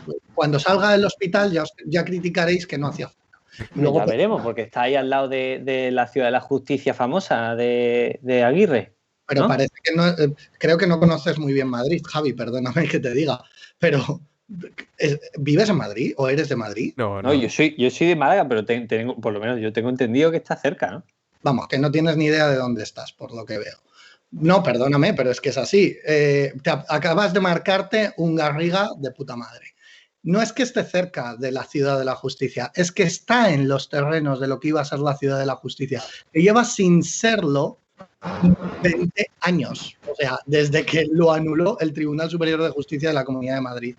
Y esos terrenos están situados ya en una expansión de Madrid que tienen tropecientas viviendas nuevas y que van a necesitar un hospital. O sea que, efectivamente, no es lo mismo 52.000 euros que 150 millones de euros o 200 millones de euros, pero tampoco es lo mismo el servicio público de un hospital que una nani de los marqueses. Así que si tanto os gusta lo público y siempre decís que no pasa nada por el gasto público, porque tiene que haber más gasto público, hay que subir el gasto público, subamos el gasto público, no sé qué os molesta de hacer un hospital con dinero público. Yo te pediría, por favor, que dejaras de tratarme como un idiota. No. No, Valentín, yo creo que te estás pasando ya hoy conmigo porque me estás tratando de tonto y tampoco es que venga... Oye, pues no soy de Madrid, pero tampoco iba muy desencaminado cuando digo que está cerca de la Ciudad de la Justicia. Vamos a ver, ¿es la Ciudad de la Justicia como me estás diciendo? Por favor, que es que de verdad, mira, ya está. Por tanto, está en los terrenos de lo que era la Ciudad de la Justicia y de lo que ahora está al lado de Valdebebas, es una región de Madrid que está creciendo y por tanto hará falta un hospital y se podrá reconvertir el hospital de pandemias en un hospital. ¿Tú dices que va a ser un IFEMA? Bueno, IFEMA se está ampliando porque también hace falta, por cierto, porque la ciudad de Madrid sigue creciendo afortunadamente. Así que necesitaremos un hospital y necesitaremos también un nuevo IFEMA que se está ampliando. Que hablando de hospitales y ferias de muestras, ¿a qué hospital creéis que habría que llevar a la diputada esta de Podemos sobre sus comentarios? Gracias, Dani, por el capotazo que me acabas de echar del tema, porque vamos ya con el último bloque del día y el bloque que muchos esperabais. El bloque populista de la noche, y es la maravilla que nos ha dejado la honorable señora diputada de Podemos en la sesión del Congreso. En Al-Ándalus convivían tres culturas, la musulmana, la judía y la cristiana. Fue la monarquía hispánica la que provocó una enorme invasión, eso sí fue una invasión, genocidio y ocultación. Y hoy ustedes, señores de la ultraderecha y el resto de la Cámara, van a visitar la Alhambra, la Giralda y la Mezquita y pasean por una Andalucía llena de elementos andalusíes. La lección de multiculturalidad no se la voy a dar yo, se la va a dar el pueblo andaluz y escritores como Antonio Manuel en su relato sobre el pueblo andalusí. Pero también se la va a dar Califato 3x4, con letras como esta. Mi madre está todo el día rezando. Ella es cristiana, mora y judía. Mi madre está todo el día rezando. Ella se llama Andalucía. ¿Por dónde empezar? No sé qué, de invasión, genocidio... Rejano, venga, empieza tú. Dale caña. Hombre, a ver, yo es que muchas veces, o sea, mi primer instinto es decir, esta es una inculta, ¿no? Pero no es desconocimiento, incultura, no, simplemente es una agenda ideológica. O sea, es una ideológico del etnocentrismo europeo español. Y proponemos como alternativa... ¿Cómo? ¿Alguien tiene algo de fondo? Nada. Que la cosa es que Perdón, que estaba viendo un vídeo y se me ha colado. Nada.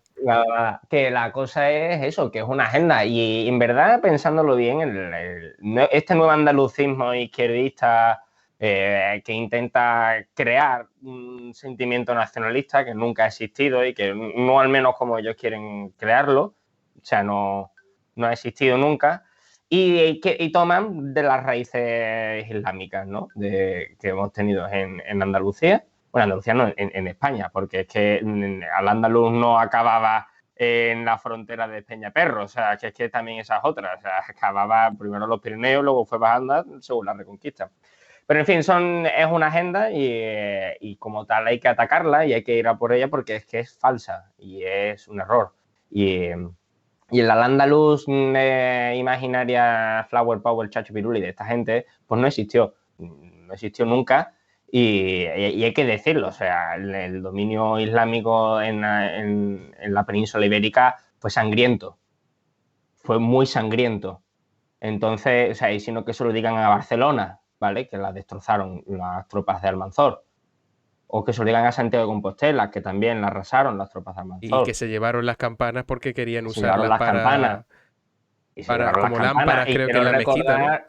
Exactamente, y quiero recordar lo que comenté ¿no? en el grupo de foreros, y fue que en Córdoba las familias pudientes se rebelaron contra Almanzor porque es que era difícil casar a las mujeres de alta alcurnia, porque es que los hombres preferían tener varias esclavas cristianas, porque es que estaba el mercado tan saturado de esclavas cristianas, como eran rubias y demás, pues las preferían, de piel más blanca las preferían. O sea, que quien se tenga esa historia que es mentira de la Al-Ándalus, de las 3 culturas, de no sé qué, no existió. O sea, en el siglo XI hubo una masacre de judíos en Al-Ándalus, o sea, que son todo mentiras y es un intentar crear un idilio nacionalista andaluz para que se difiera de Castilla. Pero es que lo siento mucho, pero es que la Andalucía que hoy conocemos está estrechísimamente ligada a la historia de Castilla.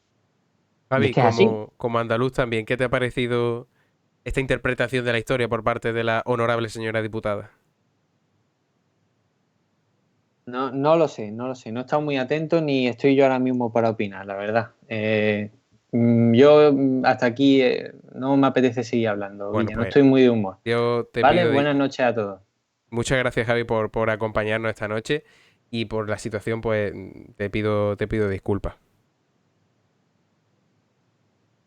Bueno, pues a los no andaluces, a nuestro amigo Valentín y a nuestro amigo Dani, ¿qué os ha parecido esta interpretación histórica? Bueno, no andaluces, porque claro, hablaba de Al-Ándalus, lo refería todo a Andalucía, pero claro, es lo que dice nuestro Yo amigo... nací en Zaragoza. Claro, es que llegó uno de los ¿hasta reinos dónde de llegó taifas Al-Ándalus? más importantes de la península.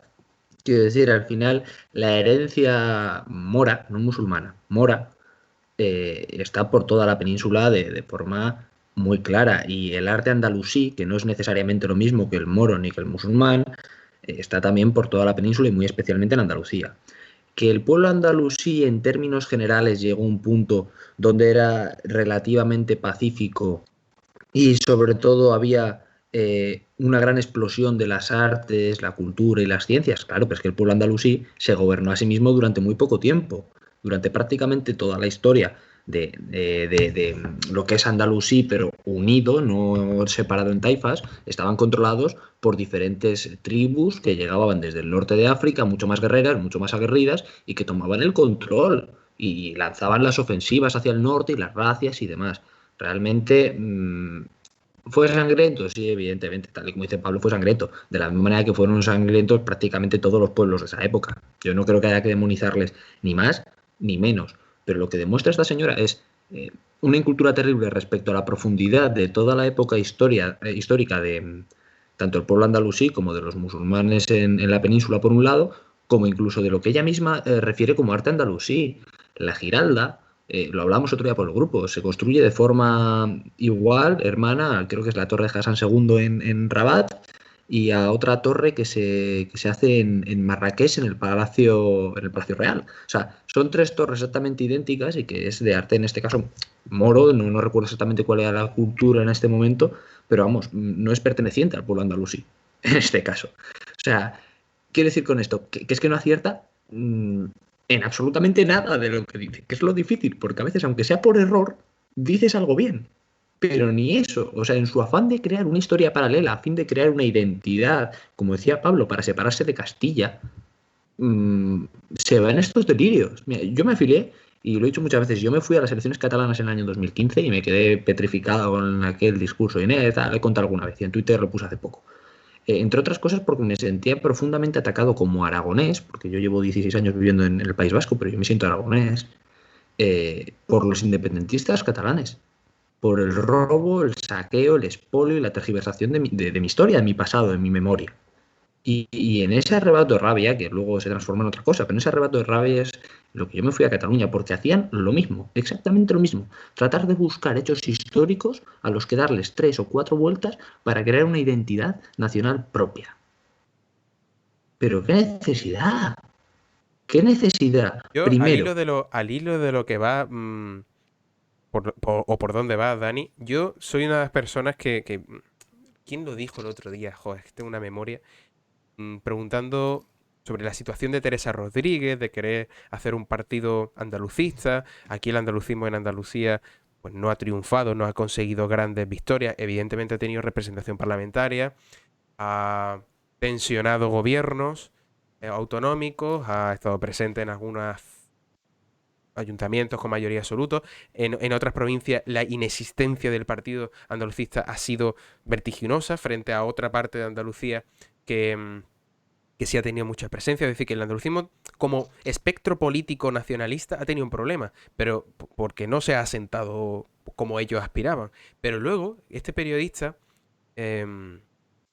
bueno, de un programa de Canal Sur que se llama Más, decía que andalucistas somos los 8 millones de andaluces, porque no hay más orgulloso de Andalucía que un andaluz. Incluso gente que viene a Andalucía a vivir, a quedarse, también se vuelve andalucista, porque el orgullo patrio es espectacular, pero es que es lo que dice nuestro himno. Andalucía por sí, para España y la humanidad. Lo que quiero decir con esto es que luego, estos que se dicen ser más andaluces que cualquiera, cogen nuestros elementos o identificadores, que son nuestros símbolos, nuestros monumentos, y hacen con ello lo que le da la gana. Y con eso os muestro la siguiente imagen, y es nuestra bandera, la verde y blanca, la bandera que tiene más de 100 años, que aquellos que añoraban una Andalucía con autonomía en España, pues cogen y hacen su interpretación con la arbonaida, con la estrella roja, con una asimilación a la bandera independentista catalana, con ese triángulo, y no le tienen respeto a la propia Andalucía, a nuestra propia historia, y luego a nuestra cultura. Os enseño una imagen que subía adelante a Andalucía, que era coger a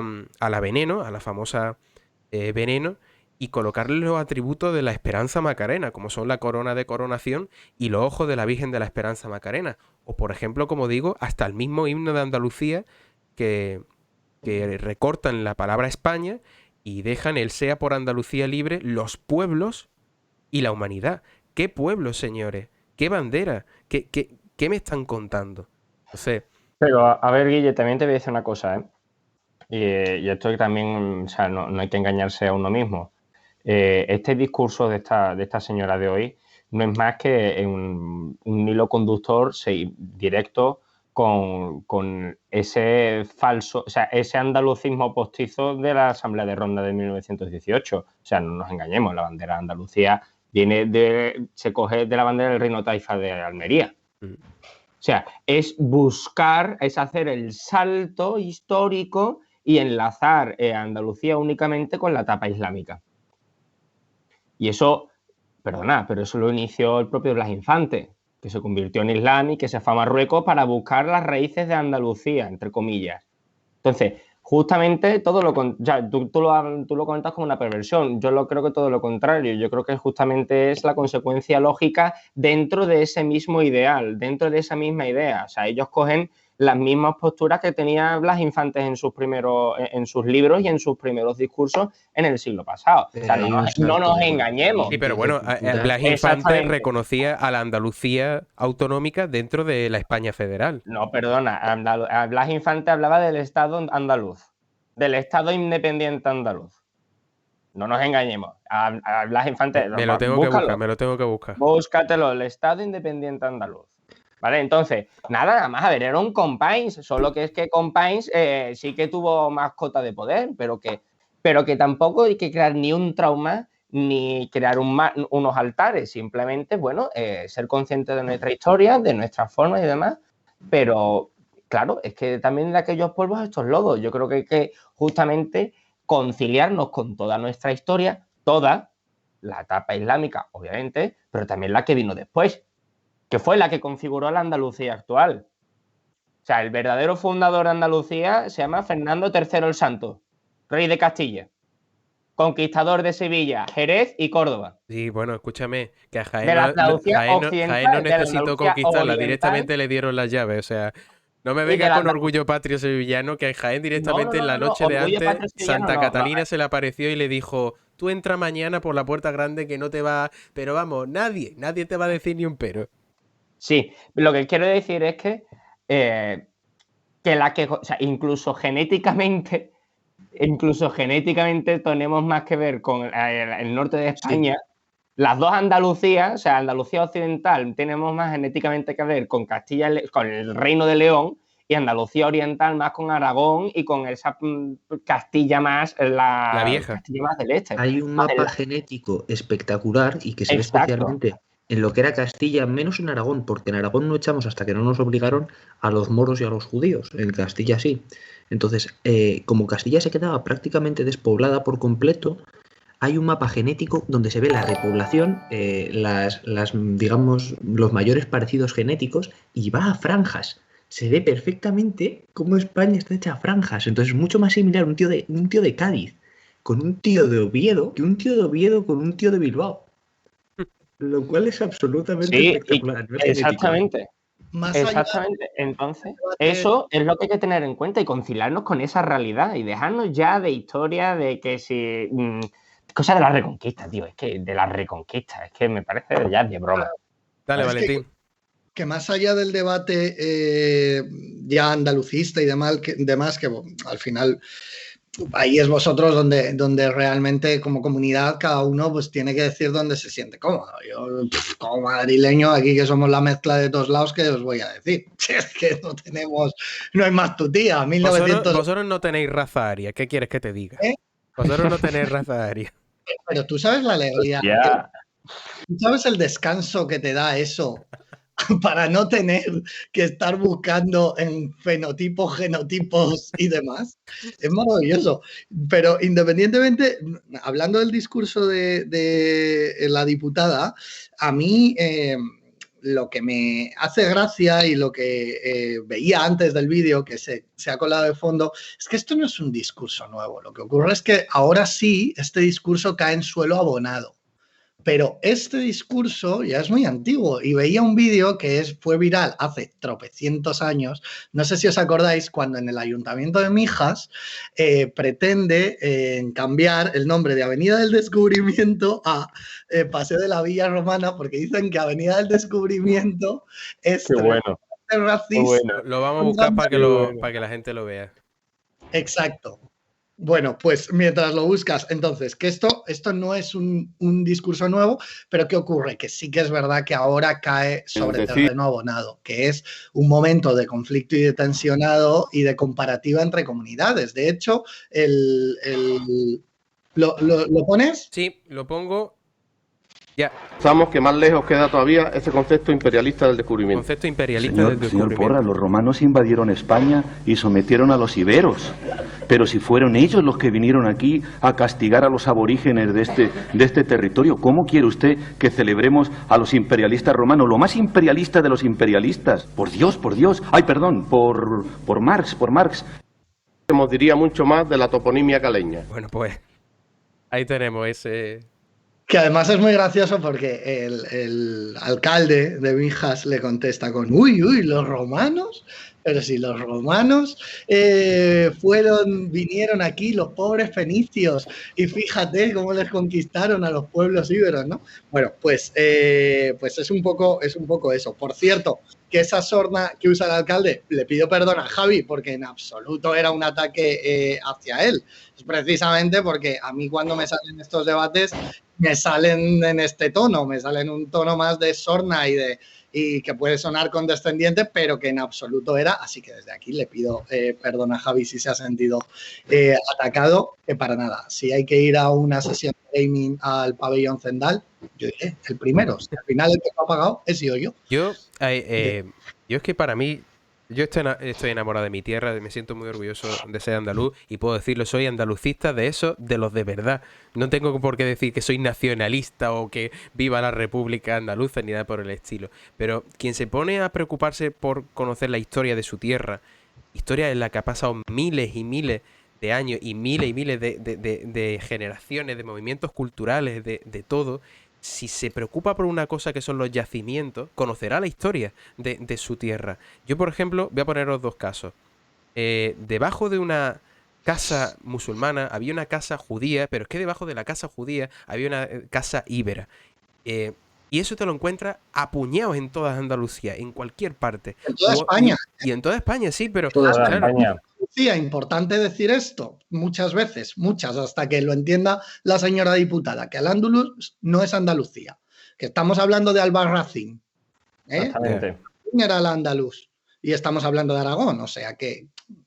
Y luego que- también otro que me gusta muy mucho, que es un atentado histórico y artístico, pero sin embargo, a pesar de todo ello, me enamora, que es en una iglesia de Jaén, que es la iglesia más antigua de la ciudad, creo recordar, la iglesia de Santa María Magdalena, era una mezquita. Por los cristianos, el rey San Fernando cuando llegó, dijo, bueno, pues sí, en vez de mirar a la Meca, lo pongo mirando para otro lado. Y conservó toda la arquitectura. Pero es que encima, con el paso de los años, cogieron... Y ese barrio era entre mezclas judíos y musulmanes. Y la mesa del altar y el ambón son tres elementos arquitectónicos: judío, romano y musulmán. Y configura todo en su conjunto un elemento cristiano. Eso nos lo encontramos en cualquier esquina de Andalucía y, como dice Valentín, en cualquier parte de España. Que sí, que hubo, pues eso, ciertos momentos de convivencia y ciertos momentos que de no guerra. quisiera sacar yo pecho, pero la maravilla que es la Basílica del Pilar, pero no solo la Basílica del Pilar, porque la Catedral del Aseo es bastante más bonita que el Pilar, aunque no se suele hablar de ello, es una maravilla de arte mudéjar. El arte mudéjar es típico de Aragón precisamente por esa convivencia, ¿no? con estos conversos y tal. Yo quería contar nada. Una cosita. Vamos antes. Dale, Dani, Una cosita, he hablado mucho, entonces voy a intentar ser breve y contar solo esto, pero creo que es importante, ¿no?, para entender cuál es la diferencia que hay en España. Yo que he tenido la suerte de vivir en varios sitios. Reinaba Felipe II y había un tío que fue acusado de, no recuerdo los nombres tampoco, son importantes, que fue acusado de traición. Entonces iba a ser juzgado por la Santa Inquisición en Madrid. Le ayudaron a escapar y huyó hasta Zaragoza. Y él era o aragonés o hijo de aragonés, no lo recuerdo bien, pero podía cogerse la carta fuera. Entonces, claro, en base a los fueros aragoneses, él tenía que ser juzgado por lo civil y en Zaragoza. Entonces, cuando Felipe II, seguramente el monarca más poderoso de toda la historia, el gobernante más poderoso de la historia, ojito ahí, le dice, oye, entrégamelo para ser juzgado por la Inquisición, la ciudad de Zaragoza, dice, no, va a ser juzgado, pero por lo civil. Dice Felipe, ¿cómo? Levanta un tercio y lo manda a Aragón. ¿Y qué hace el Justicia de Aragón? Se levanta en armas contra Felipe II, la ciudad de Zaragoza. Se va a la guerra contra Felipe II. Obviamente los masacran a todos y le cortan la cabeza al Justicia, y hoy tiene una estatua en la Avenida de la Independencia. Pero, quiero decir, en Aragón la gente no es nacionalista. Ahora, en Aragón se quieren llevar los arcos de la Aljafería, y la gente hace una sentada e impide que esos arcos se lleven a Madrid. Nos roban desde Lleida los bienes de Sígena, del monasterio de Sígena de Huesca, y la gente la monta gordísima.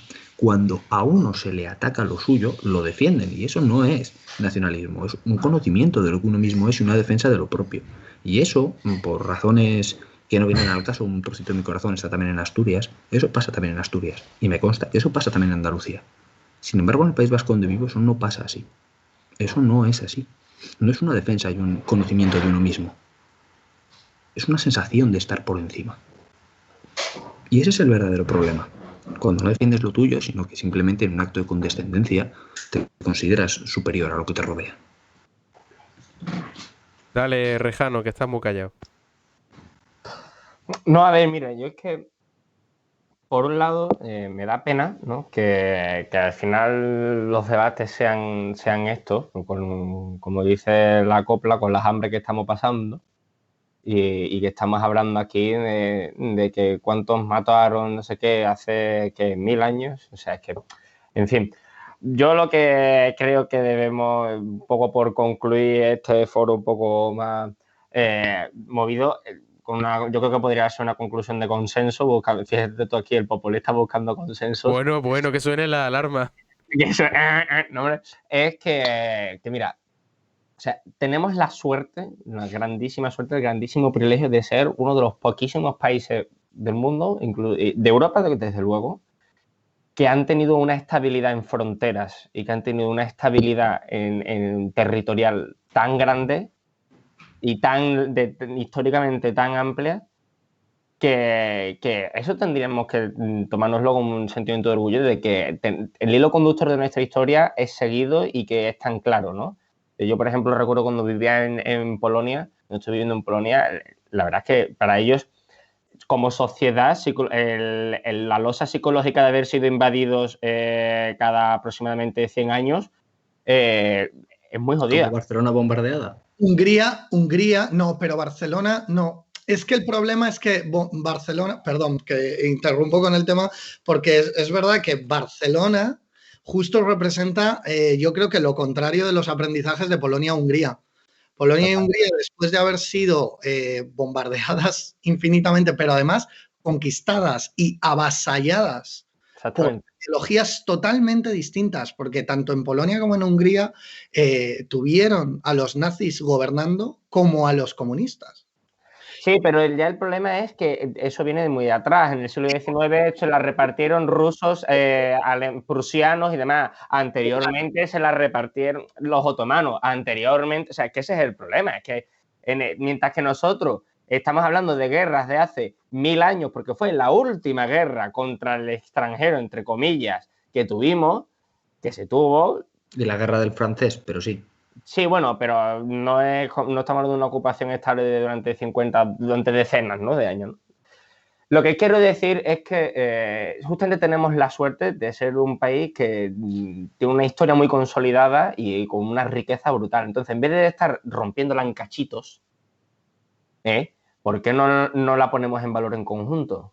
Que yo creo que es la grandeza y el sabor y la delicia, ¿no?, el dulce de ser español, o sea, justamente de sentirme parte de la historia que acaba de contar Dani. Totalmente de acuerdo. Yo cuando mis amigos de México vienen, un sitio que siempre les digo que tienen que visitar es el Museo Arqueológico Nacional. Porque en el Museo Arqueológico Nacional, para nosotros es alucinante porque se nos olvida. Pero por cierto, Valentín, ¿dónde está? Está en Serrano, en la calle Serrano. Pero en Madrid, ¿no? Ah, vale, no, es por... no, es pregunta de federalista, que suele decir, ¿dónde están las cosas? Por ejemplo, la Biblioteca Nacional, ¿dónde está? Sí. Yeah. En el mismo edificio. Coño, en el gobierno, en la capital del reino, ¿dónde va? Pero, ¿La capital de Castilla? Claro. Del reino, ¿no? De todos. Claro, que todo esto viene de ahí, de quien va ganando guerras va centralizando el poder. Quien las pierde va perdiendo poder. Y esa es parte de la aceptación de la historia. Entonces, claro, que a día de hoy sí es algo que se ha dado la vuelta, que ahora los que pierden pretenden ser los que te digan cómo tienes que gobernar. Pero bueno, entonces el que gana la guerra en cualquier momento establece, ¿no? Más allá de esto, que es a lo que te iba a decir, Museo Arqueológico Nacional, y que para nosotros puede resultar sorprendente, pero para un novohispano, es decir, para alguien que la historia comienza cuando las culturas indígenas se mezclan con la conquista española, claro, es mucho más sorprendente de repente entender, coño, no son los españoles, es entender sin el modo condescendiente. Obviamente hay mucha gente que lo entiende perfectamente y lo sabe venir de casa, pero sí que verlo tangiblemente y decir, hostia, vale, sí, la conquista española viene aquí, pero ¿qué hay detrás, además? Me encanta que hayas dicho se mezcla. Claro, Me encanta que hayas dicho se mezcla, porque las tasas, en términos generales, de mestizaje que hay en Hispanoamérica, y voy a decir más, en Iberoamérica, no son ni comparables con los que hay si aplicas Latinoamérica, es decir, metes los países también excolonias francesas, y también las colonias anglosajonas. En las colonias anglosajonas el nivel de indígenas es cercano a cero. Claro, embargo, en las antiguas no colonias, sino posesiones. Eso me ha recordado. En las de ultramar no es así. De hecho, uno de los grandes dramaturgos, Lope de Vega, participante de la gran y felicísima Armada, es una de las personas que más nos ha enseñado sobre los pueblos indígenas porque su madre era indígena. Exacto. Entonces fue capaz de poner por escrito buena parte de los usos y costumbres de los indianos que vivían allí antes de que llegara Colón y de que llegaran los españoles. Entonces, forman parte de nuestra historia y nosotros formamos parte de su historia. Y cuanto más alimentemos ese nexo común que es Iberoamérica e Iberia, ya que estamos aquí rejano, mejor nos irá a nivel cultural y a nivel de encontrar nuestra propia identidad. Totalmente de acuerdo. Hay un antropólogo de la Universidad de Sevilla que dice que el segundo idioma más hablado en el mundo no es el castellano. Atento a lo que se viene. Es el andaluz. Y lo justificó de la siguiente manera. ¿Por qué fueron mandadas las madres andaluzas y las madres extremeñas a Latinoamérica? Porque tenían que, bueno, pues desarrollar esa potencia que se estaba generando en Latinoamérica del descubrimiento español. Entonces, si se van las madres y mi lengua es la materna, por ende, el segundo idioma más hablado del mundo es el andaluz y el extremeño. Así lo justificaba, ¿eh? Pero hay un error. Rejano por la alarma. Rejano por la alarma después de lo que he dicho. Pero vamos, Guille, por favor, llamándalo un idioma. Sí. En aquel entonces ya se hablaba con los dejes actuales, de forma que se pudiera considerar algún tipo de dialecto, y no es tal. Por cierto, que no solamente, aunque por mucho que la mayoría de los barcos zarpasen de Andalucía, los que iban en los barcos no eran andaluces. Quiero decir que había de todo, no tampoco solo extremeños. Los apellidos vascos que hay. Gallegos y vascos. Gallego y vasco, Quiero decir, yo como madrileño no tengo nada que aportar en el caso de la conquista, pero salvo que reinaban desde aquí, pero y todo se gobernaba desde aquí. Burócratas. Los burócratas. Los burócratas, los diners salían de aquí, pero sí que es verdad que había una mezcolanza más amplia. No me seas. No, pero yo cuando lo vi, dije, igual me lo dijo con tanta pasión y con tanto entrega, y dije, coño, que es verdad. Claro, si se van las madres y yo hablo la lengua materna, el segundo idioma más hablado en el mundo es el andaluz. Y ya, estos son los cortes típicos que nos ponen los previos del 28 de febrero o del 4 de diciembre aquí en Andalucía. Y Rejano lo ha padecido. Los vascos, Guille, no sé si sabes, que no podían servir como nada que no fuera oficial. Es decir, los vascos solamente podían servir en la oficialidad, ya fuera del ejército, de la administración o de la armada. No podían no ser oficiales porque todos los vascos eran nobles, eran hidalgos, todos, por ley. Entonces, es verdad que fueron muchos vascos y es verdad que hay muchos apellidos vascos allí, pero porque, claro, tú puestos a elegir, te ibas con el oficial del barco, no te ibas con el currito. La guapa, además los vascos, hay que decir una cosa, yo aquí como maricón oficial tengo que decir que los vascos son muy atractivos y yo también me hubiera ido con los vascos antes. Ahora y algunos, porque tú ves la barbilla de los de Guetaria que tenían en su día y hostia, ¿eh? Una buena barbilla, me vas a perdonar, pero es un símbolo de masculinidad. Y cuando se representa al conquistador español, ¿qué hay? Hay barbillote. Ahí hay nivel. Mira, se toca Rejano el bigote, ¿eh? Yo no digo nada. Pero el bigote de Rejano es muy... ¿cómo es? ¿Cómo el actor este? Muy del marido de la reina Victoria de Inglaterra. Los compañeros... A ver, pero los oyentes no nos están oyendo, no nos están viendo. Ya dejemos el misterio para la semana que viene. Eso, te has adelantado, tío. Bueno, pues sí, ya, escúchame, además, está sonando la música de despedida de fondo. La semana que viene, atención, porque se vienen cambios, muchos cambios. Así que os pedimos a todos nuestros foreros, a nuestros foreros tertulianos y a los foreros que nos siguen en el programa, que se preparen porque viene una ola de cambio, pero esta de verdad y no la que nos vendían algunos el 15M. Así que despedimos este foro histórico de hoy, si os parece, chicos. Muchísimas gracias a los 3, a los 4 por haber estado esta noche. También a Javi, que se nos ha retirado. Y nada, saludar a la gente que nos ha empezado a seguir hoy. Santi Soto, Pérez Ramírez Rubén, Black GTR06. Aquí se inventan unos nombres guapísimos.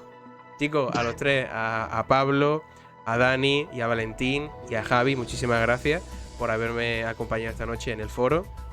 Y Buenas preparaos noches. para la semana que viene porque arrea. A la cama, que toca. A ver. Bueno, chicos, ¿qué mejor que despedir que en un Viva Andalucía libre, ¿no, Rejano? Sí, ¿no? Joder. Sobre todo, ¿no? Bueno, chicos, muchísimas gracias. Yo de es, que verdad. yo es que la verdad es que a mí este andalucismo además me cabrea muchísimo, tío, porque es que, tío, ¿qué coño tengo que ver con uno de Marruecos? Nada. A mí es que no me gusta nada tampoco. Me cabrea un montón, tío. Además es ponerse con los perdedores. Porque es que además los perdieron con los Llorica, tío. Y ahora que demanda, que no te has enterado. Bueno, como tenemos que hablar de ese especial iberismo, creo que Valentín también se va a apuntar, creo, ¿no? Bueno, yo fundé un movimiento iberista. Ya está, o sea, me lo has dicho todo. Coño, está dentro del club. dentísimo.